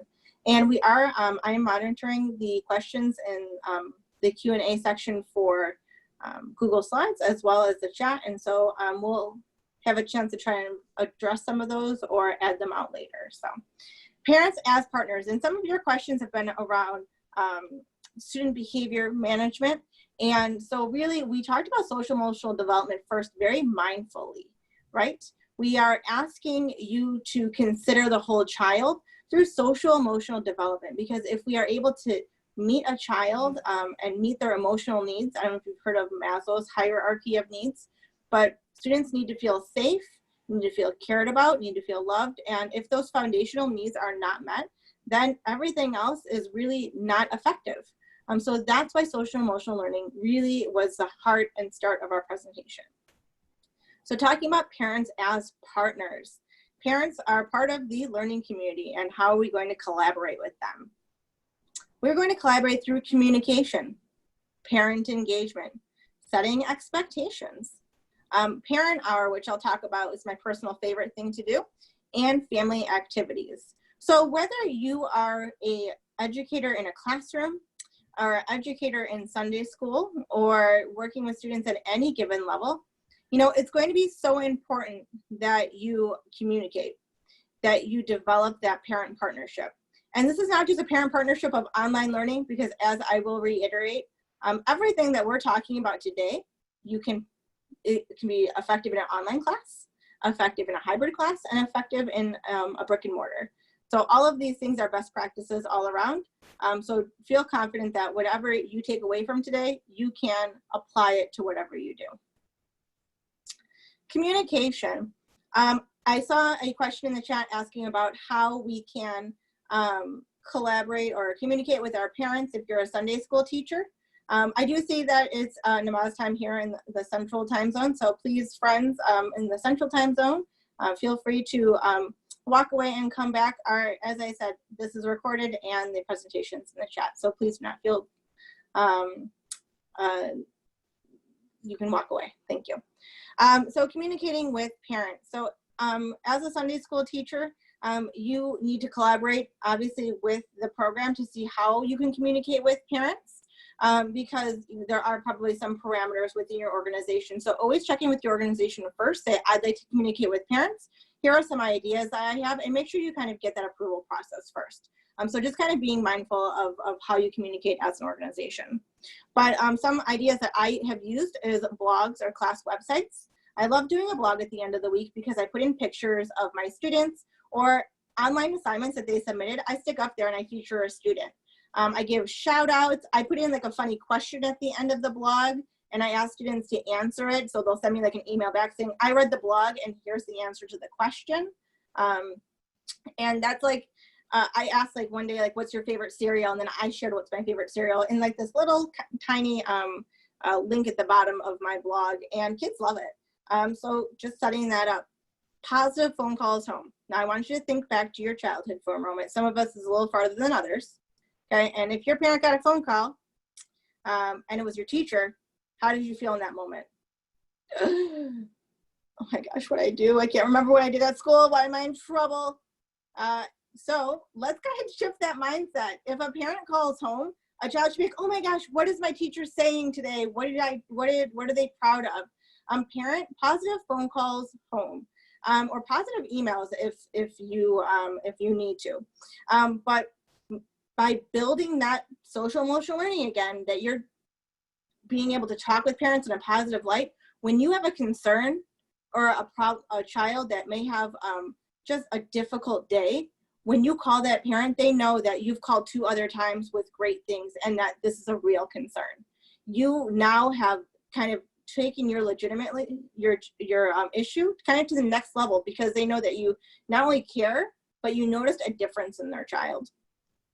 Creating extended learning opportunities. Whatever you're doing in the classroom, find a way to extend it at home by, asking parents to share what they're doing at home, have them complete a similar activity at home.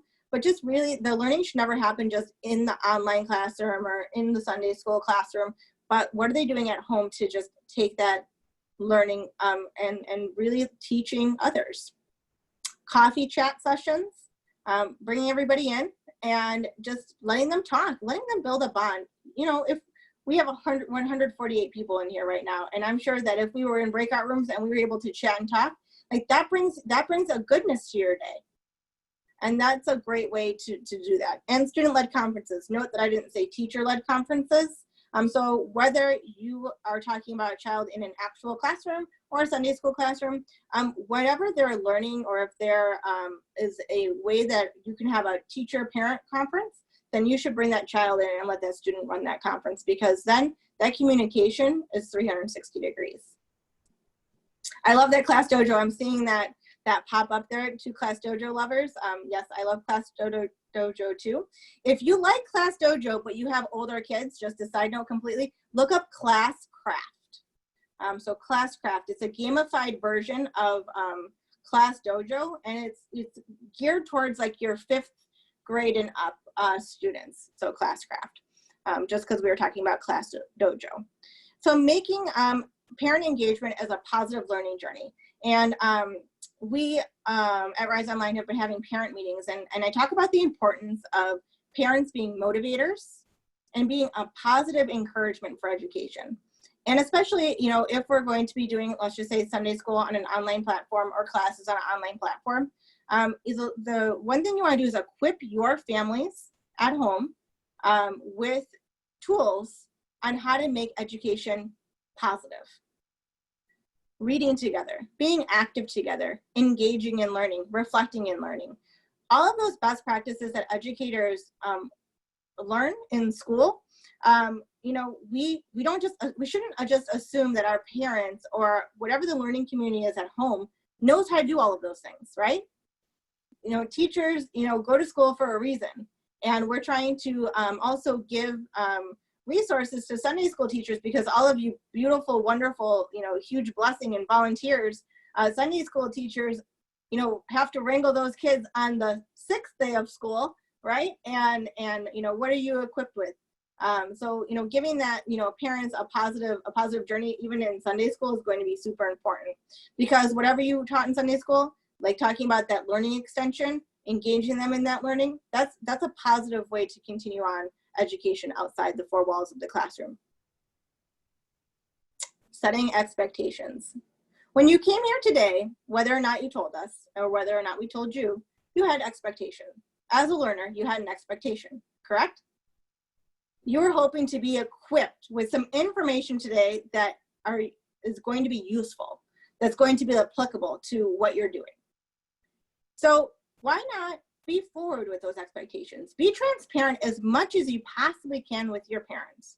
Know that you are setting high expectations for your students and their families, that you're committed to the whole child, that social emotional learning piece again, and that you are going to maintain open and consistent communication with them, so that when students are having a bad day or you need the parent support, you got it, because they know to expect that from you. Telling parents that you have also expectations for them to be involved in their child's learning. You know, long gone are the days that a child gets dropped off at school or at Sunday school, and it's that sole person's responsibility to be the educator. You know, that's an old school of thought, that we want the parents to be involved. The more involved, there are plenty of studies that show that parental involvement is the #1 key of success for students. Engaging parents in the school culture and community. How to get parents involved is to engage them. How to engage them, we'll talk more about that. Tell them that you are committed to success, so they should be committed to success. Now, committed to success, that looks different for every child, right?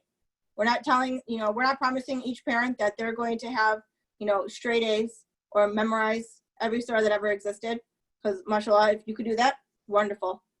But, you know, we have to make sure that we commit our parents to success of their child at their personal learning area. Family activities. So many of these things that you can do in any level. Having literary events, having a read aloud, inviting the parent to come in and do a read aloud. You can have them virtually read aloud once this, you know, kind of opens up to phase 5 and COVID kind of fades out a bit, hopefully, inshallah soon. You know, bring a parent in, have a virtual field trip. You could use Google Maps, you know, because you can zoom in places, and now you've seen an abundance of virtual field trips come alive. Weekly challenges. You know, healthy competition is an excellent way to build social emotional learning, build those natural consequences, and then build students' growth, right? Learning good sportsmanship, learning how to have a healthy competition, learning how to praise others when, you know, they're doing a good job and you're working really hard. All done through a weekly challenge and with family support, having game nights, career fair, service learning projects. With service learning projects, if you're at a virtual setting and, you know, each family could do their own food drive. You know what I mean? You can get creative. The box is only as little as you make it, right? You know, it's not the 4 walls of the classroom. It's not the 4 walls of your house. It's not the 2-dimensionalness of your computer screen. You know, really being able to kind of just stretch past that. So parent hours. So this is my last slide in here, and talking about engagement. And parent hour is probably my favorite thing that I do with my parents. And our whole school did it when I worked at school here in Chicago. P.S. Shout out to all of my Chicago peeps. I know you guys are out there, so thanks for being here. But parent hour. So I also call it like parent empowerment hour. But how do we holistically empower parents, right? So if you are talking about a student has difficulties, or maybe you have a student that's just a little more challenging than others, it's because parents don't necessarily have the tools or resources to what they need to be successful.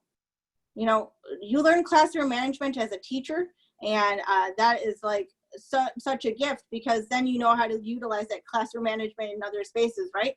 You take a parent who's never done a field trip before and hand them 20 kids, and you're like, bye, see you later, salam, good luck, I'll pray for you. Because you know that parent's gonna come back, their hair, their job's gonna be all messed up. They're gonna be like, oh my gosh, I'm never coming on another field trip again. Why? Because we didn't equip them. So let's equip them. Let's have a parent hour. Let's have a way to connect with our parents that is fun, that's innovative, and that is like a mini professional development. You're right here, right now. You guys have committed your time because you wanted to get better at something. You wanted to improve in something. You wanted to show some personal growth. So let's give our parents that same opportunity. Let's have many professional developments. Let's have educational topics, pre-teaching concepts. Maybe you are doing something in Sunday school and you want to touch base with the parents first. Make a 5-minute video, ship it on out. This doesn't have to be an hour long. This is just a way to think about parent connection as a more of a professional learning community. That you want them to be part of it. You don't want it to be parents, students, teachers, all separate, all segregated. You want them to be like little pieces of a puzzle that fit in together. Okay, so we do have a little quiz, but for the in the efforts of time and being respectful of your time, and I think that a lot of us want to kind of see the whole presentation and then do Q&A at the end. So I'm gonna kind of move forward with classroom management and be talking about that. Teacher Tina, Sister Tina, Yes. I've been messaged by Sister Sabika that we should end on time, and we can pick this up in a future session. Oh, okay. Well, that is wonderful. I like that even better. So it is 9 p.m. then. And so do we want to kind of go to our closing slides? We could do a quick breakout. We could do the quick breakout room at the end of today, and then we can do it again at the end of the next session if we want to go to that last slide. Perfect. Just spend 5 minutes. Okay, perfect. So while we kind of wait for the next phase, part 2 of this, I want to leave you guys with a quote and my favorite classroom management book. This is what we call the teacher's best friend, especially if you're a first-year teacher or a 10th-year teacher or a 20-year teacher. Harry Wong is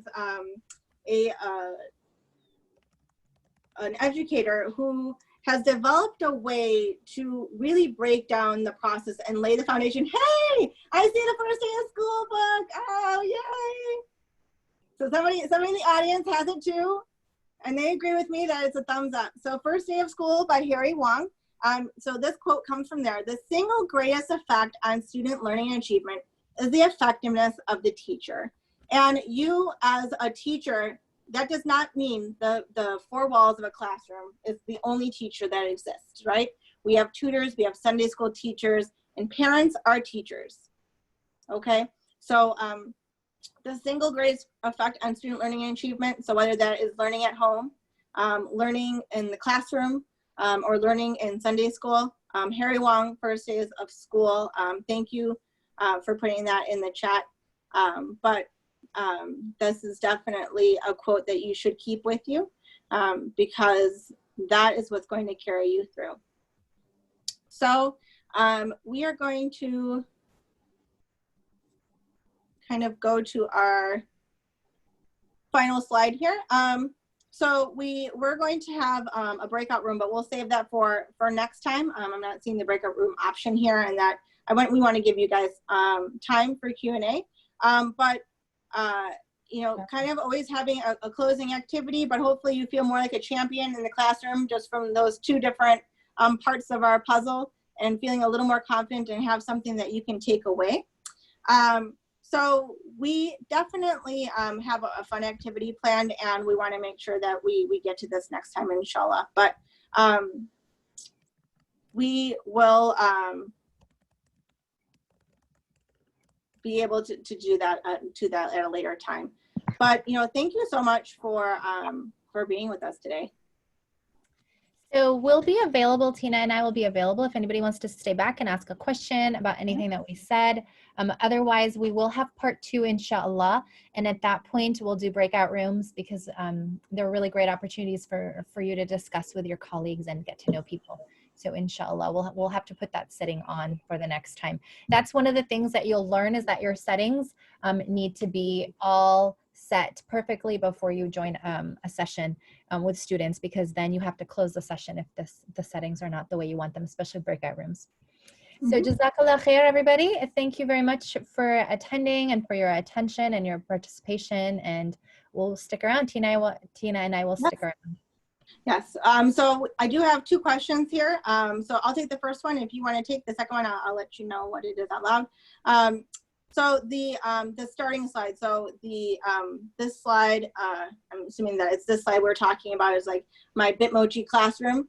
So if you want to know how to create that, there are tons of videos on Google that is called, just look up Bitmoji classroom. And even if you don't put your little Bitmoji in there, finding a way to you know, just make it visual on what you have for classroom expectations in your starting slides. I have to tell you that if you would have seen what I had for my classroom this year, this was a definite upgrade from what I did for my 4th grade students this year, because I just had a slide that just had a whole bunch of little boxes on there with everything that we were doing for the day. And then this kind of started popping up more once COVID started happening. I was like, oh my gosh, a Bitmoji classroom, let me try it. So there are tons of tutorials on how to do it, but it's actually created directly in Google Slides. So, okay, so I'm gonna copy and paste this next question, but it's talking about classroom management and students, how to communicate with parents. So the question is, how do we communicate with parents? For some of us teachers, especially younger ones, it can be difficult to give parents respect and authority as a teacher. And sometimes the issue you have is with the student, is the issue is that the parent is negligent of their learning. So what should we do? So I thought this was perfect to talk about social emotional learning and your expertise, sister. Yes, I am just chatting with some of the teachers out there, so I'm getting a little distracted. You know how that can be. So yeah. The question is, how do you address parents' concerns about their children, or what's? I sent you the full question in the chat, but how do we communicate with parents, and then talking about, like, you know, reaching out with parents if there's a student concern. First and foremost, empathy. Empathize with our parents. It's not easy parenting. I thought parenting was so easy. And when I was a teacher, when I started off as a teacher, I didn't have children, and I just thought, oh, this is what is wrong with these parents? Why can't they do this correctly? I mean, theoretically, look, it's supposed to be like this. This is exactly what you're supposed to do. And then I had my own children. And then one of them, if he hears me, he's going to get really upset. One of them had trouble with focus, got a diagnosis of ADD, had trouble in school. And then the other one is very quiet and has anxiety. And I realized, oh my goodness, there's issues that I tried to, you know, I thought that I was a perfect parent. What happened? So first and foremost, empathy. So even if you don't have children, you can still empathize. You can see how your nieces and nephews and neighbors and sisters and brothers have been raised, and how difficult it is to get them to do what they're supposed to do. So, and sometimes the children of teachers have it the hardest, but that's a whole other discussion.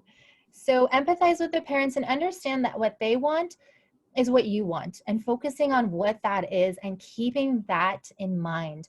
So when you do have a really difficult conversation with parents, and I've had many very difficult conversations with parents, and I've also had very difficult conversations as a parent with teachers, focus on what your child needs that they're not getting. that student? What is it that you as a teacher need? What does that child need? So if you're coming in and the child is just, let's say, a focus, they're not focusing, they're not doing work, they're walking around the classroom, they're distracting others. What they need is they need to stay focused so that they can be productive. So you center the conversation around that, and the parents will agree with you on that point. Yes, my child needs to stay focused and be productive in class. So then you build a rapport with them around that understanding that that's what the child needs. You focus it on the child, not what you need as a teacher, but what the child needs. And then you can start there and then develop some strategies, some things to try out, and realize that there's no magic bullet, but there'll be a variety of things. And then at some point, of course, if there's things that you need as a teacher, you do communicate that as well. If the child is being disrespectful, you say, I need your child's respect. If that's the issue, then you present it that way. So using I statements, and really, I try to listen more than speak. So when a parent comes in, I'll just say, tell me what's going on. Tell me what your concerns are. Let them speak. And as they speak, I literally am listening for needs. What unmet needs do they have? So their child is not feeling socially accepted, or not feeling like I am giving them enough freedom, or maybe they don't feel like they understand what's going on in the class. It's too chaotic. Or maybe it's there's not enough movement. So the things that are missing from them that they need, and we try to identify that and listen for that. So I would restate that and say, are you saying that your child needs more choice in the classroom? Are you saying that your child needs more confidence in themselves to do well? So restating that for the parent and really working from that place of empathy, you can go really, really far with families and parents. All right. And if anybody has anything they actually want to just ask a question, like via like unmuting your mic, you can just like stick your hand up, and we'll get to that too. So otherwise, I'm just gonna go through it. Somebody did ask, what's the lowest age we can do online classes with? And so the school I actually was working at here in Chicago, we had it was a blended learning school, but students were online 4 days a week, and it was as low as kindergarten. I have to say that the lower the age, the more parent involvement, right? So it could, a 3-year-old could have online classes. I mean, I watched my little cousin pick up an iPad and manipulate an iPad. He was like 18 months old. So, technology is not foreign to even the little. So it's really, how are you going to structure your class? What is the intention of doing that online class? And what's the parent support like at home? Because if you have a good, strong parent support, then you can do classes with younger students. You can do reloads, you can do quick activities, but obviously they can't sit for long periods of time, correct? So being mindful of, no matter what age you're working with, that you're thinking about, okay, what are they capable of doing online, and what is like their attention span, right? So, I'm looking at participants. We still have 100 participants in here, mashallah, for hanging out with us and staying here with us. But our attention span as adults, you might be fidgeting in your chair, you might have gotten up, come back, you might be a person that can kind of sit there for 3 hours. But your audience is going to dictate what your online class looks like. So I hope that answered that question.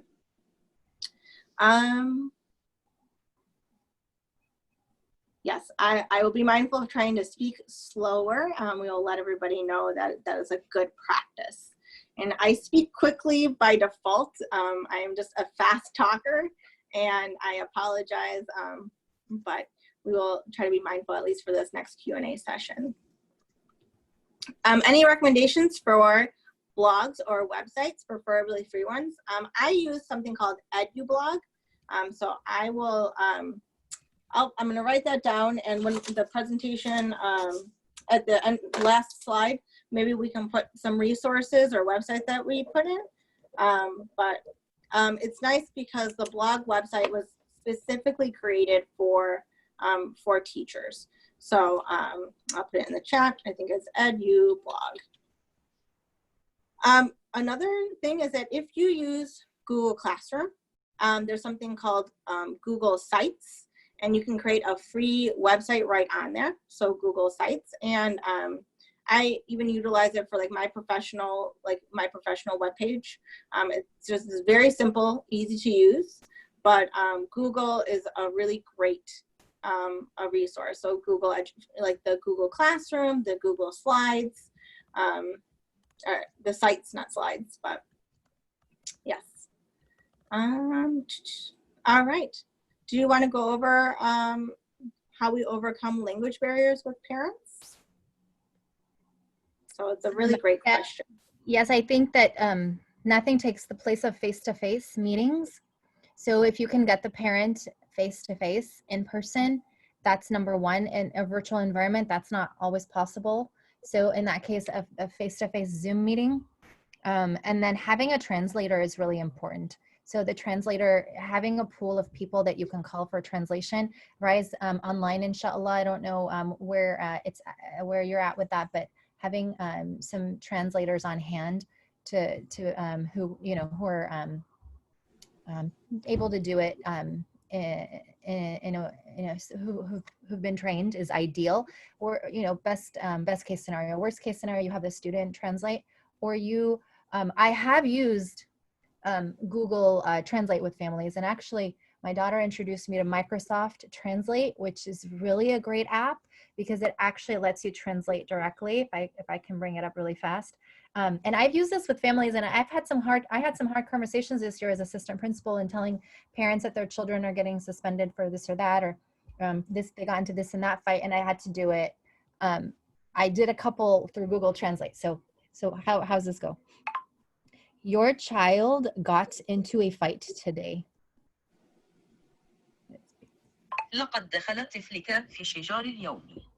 So it translates for you, it verbalizes it. So if you have to use this, you can. But it's not ideal. Of course, ideally face-to-face, and then you can get some of that body language. And speaking slowly, both Tina and I are very rapid speakers. Yeah. We have to work on that. What was that program that you used right there, that app? Microsoft Translate, and it speaks for you. So it's fantastic. It's fantastic. It's a fantastic app. Awesome. Like that positivity. All right, how to uplift an introvert child? And I think that is like, boom, social emotional learning as well. But I use this phrase, it's called meet the child where they're at. And it's being mindful of the child as an individual and as a learner. And, really getting to know them, because, there's, what is your intention? So with the introverted child, is you want to get them to participate? Well, maybe they're not comfortable talking out loud. And going back to that, how do you communicate with parents from a different language background? Students that are second language, like have English as a second language or another language learner, they might just be nervous to talk, and then they kind of are a little more introverted, or they're just naturally shy. I was a naturally shy child. I used to not talk. I didn't say anything to anyone, not even hello. So definitely learning the child. Anything to add on that? I would, yes, I would Google Susan Cain on YouTube and watch her video. It changed how I taught students. Susan.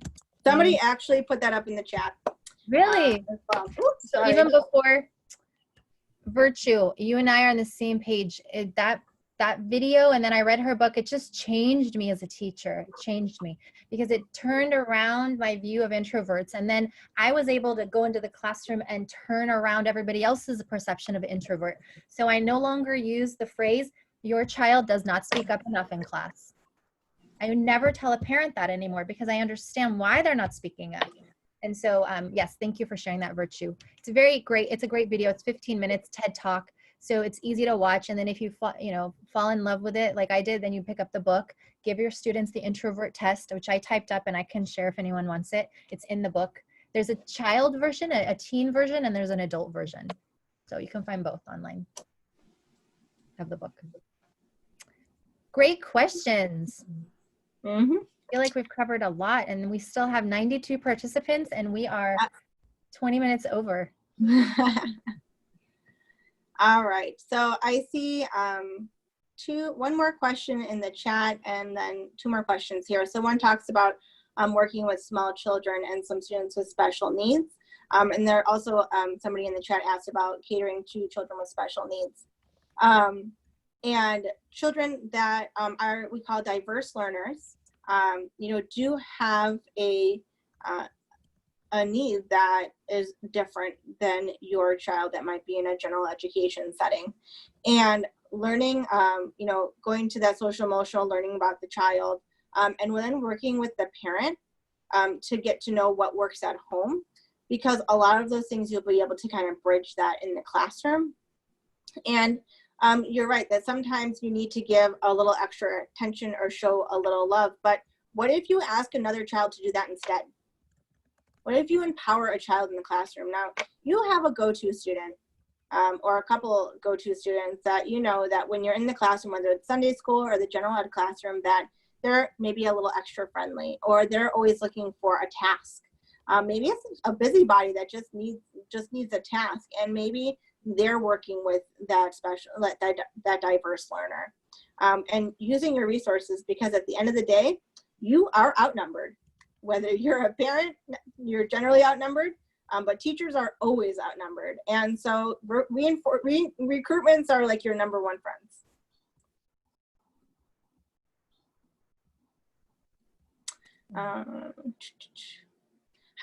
We have a question about obtaining the recording for the session, and we will have to figure out the answer to that, and kind of what the process is with the organization about releasing the recording, and what they're going to do. But I think that is it. I think that's all the questions, everybody. I did get a private question about what about extroverts? Oh. So that one we could talk about if there's time. All right, absolutely. Okay, so with introverts get energy. If you understand that extroverts get energy when they're around other people, then you realize at school they're getting energized, they're thriving, and so interacting with other people is energizing them. And also, a lot of our students process information by talking to one another, even our introverts. So building that into the classroom. This lecture style does not build that in well. We have lectured a lot because we have a lot of content. We try to build in some interactive pieces, but the more you build in opportunities for extroverts to talk and communicate with each other, the less they'll need to do it at inappropriate times. And then also just putting reminders out in the classroom when it does get noisy. I put out reminders that our introverts are really having a hard time right now because there's a lot of noise and they're losing energy. Extroverts, maybe some of you need to be more mindful of the students who are losing energy through the lots of talking and lots of noise right now. So in a classroom setting, if it does get that way, you can use that as well. So those 2 tips. Love it. Excellent tips. Okay. Questions are still rolling in, guys. How do we deal with students who do not participate in those kinds of surveys or are sarcastic, making jokes all the time? It's a good question. I think the older the students are, sometimes they can not take things as seriously. And it's all about developing relationships. Working with middle schoolers specifically, that is my forte. If I can pick any age group, it's that middle school age group, just because I love their personalities and how they're trying to be little adults, but they're not quite adults yet, but they don't know how to act adults, but they pretend that they're cool and they are adults.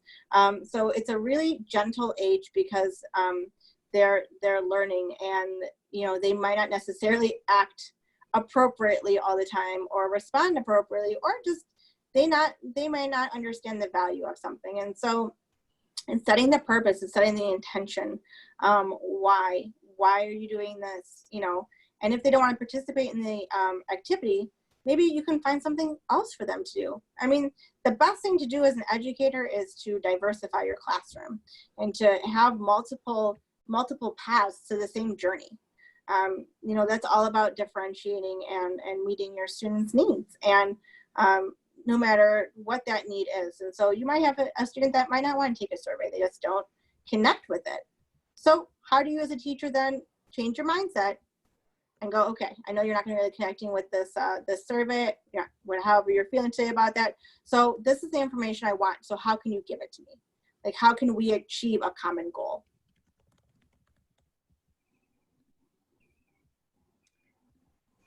There was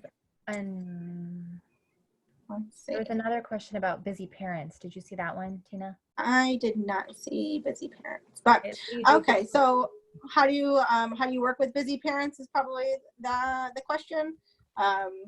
Yes, parents are busy. That's why I try to call parents learning coaches, because you can definitely ask a parent like, hey, I know that we're having a really hard time connecting. Is there somebody else I could talk to that can act as your child's learning coach?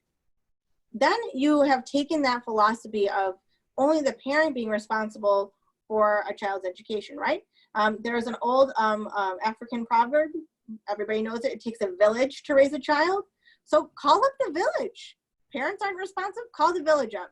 Hey, village is here, call up, aunts, grandparents, cousins, somebody else, an older sibling at home that might be over the age of 18. Call up the village, gotta find somebody. But don't give up. Just keep working at it.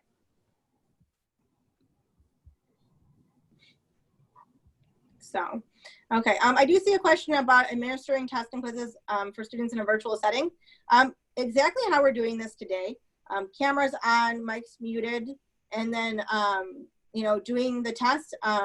You can have students, if it's one-on-one, you can have them share their screen. But I mean, my best recommendation for like a quick answer for administering tests is have everybody in the classroom with their cameras on. Google Forms is great because there's like new settings that have been in there that say like they can't open another browser or something. I don't know the setting specifically. I don't know, sister, if you know that setting. But there's there are settings that you can put on to the Google form and make it a quiz, but just using your camera. Just do it the easy way.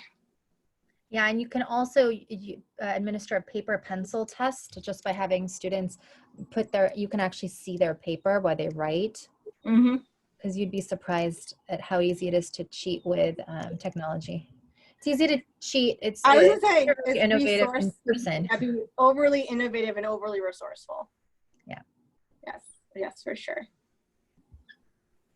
Okay, so we'll try to go through, and there's been some really great advice and resources from the audience here, the participants. Like, you guys are phenomenal. Like, I'm not going to lie, I was a little nervous because there were so many people, and I've never done a virtual presentation with so many people in the same room, and how that was going to look, but you guys were fantastic.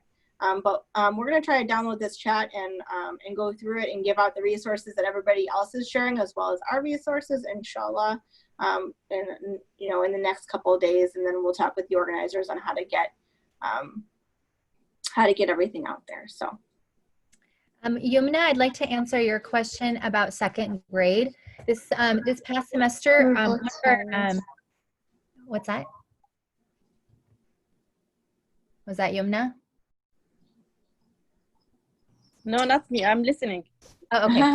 Yeah. One of our teachers this last year was a second grade teacher, and she really took the lead and really did phenomenal in interacting with our students. And she said that you just have to change it up a lot, just like you do in a classroom with second graders. You change it up. So they start with this, and then they start with a video, and she reads a book, and then she puts in another video, and then she does a brain break, and then they jump up, and then they do 10 jumping jacks, and then they sit down and they read a story, and then they watch a math lesson, and then they run off and go get, a teddy bear, and then they come back. So it's a lot of just change it every 8 minutes, 7 minutes, however their age is. 7 minutes, they're 7 years old, they can focus for 7 minutes. Every 7 minutes, you need to do something different. It's a lot of movement, a lot of change up, but she was really phenomenal. She got to the point where she had 100% attendance every class, and she did it by text messaging parents or text messaging me to text message the parents to get them to show up to class. So it can be done. And I saw it done really effectively down to second grade this year. And it gets easier as you go higher in terms of engagement because they can focus for a longer period of time. The kindergarten, the TK, kindergarten, and first grade teachers had less success with the students because it really was the child in the parent's lap, if that was, if they wanted them to sit still. And the hardest was trying to do trying to serve our students with special needs. I had a session with an autistic student and his resource teacher, and this kid spent a total of like 1 second on the screen and then he was gone. So that was really hard. He was a kindergartner, 5 years old. So, but the second graders, it is possible. It's just difficult. So we have somebody in the participants that's raising their hand. So Tahire, I don't know if that's how you say your name. I'm sorry if I botch it. You can feel free to botch my last name. You have your hand raised, so I was going to check in with you if you had a question or if that's a accidental hand raise. So, all right. And then Shahina has a question about implementing teaching study skills and organizational skills in a Sunday school environment where it's only an hour a week. I would suggest tag teaming because there's going to be 4 Sunday school teachers. So maybe coordinating the 4 of you, that one of you is going to teach a skill 1 week and another teacher will teach a skill the next month or the next week, so that you guys could tag team. That's a great idea. So, all right. Okay. Well, so I think that's it. That's all answered. Hopefully we were able to answer your questions. Our information is up on the slide here and everybody has access to the presentation. So feel free to reach out to us and we will be there for you. And we hope that you had a very insightful evening. We thank you for staying a half hour later. Please don't take that out of your 10 hours this week. Really, really thank you very much for attending. And why you want to give us some closing thoughts? And then we'll wrap it up. Yes. At the end of the day, let's all have a growth mindset ourselves. Let's not expect perfection. Let's show empathy and to ourselves and not judge ourselves for not being perfect. Teaching is an art and a science, and it is very, very difficult. And we'll never get it right. And all our children are different. So every child needs something different from us. So there's a lot of potential there, but we have to we have to just be empathetic towards ourselves as well and understand that we're going to make mistakes and that we need to learn from them and have a growth mindset and work to improve. And inshallah, Allah will guide us, give us the strength to do the best that we can for our children. And being a teacher and an educator is the best profession, I feel, on the planet. So I feel that from the bottom of my heart. And that's why we can put in all the work that we do, inshallah. So thank you again for your attention. Jazakallah khair, and assalamu alaikum wa rahmatullahi wa barakatuh. Thank you. Jazakallah khair. Jazakallah.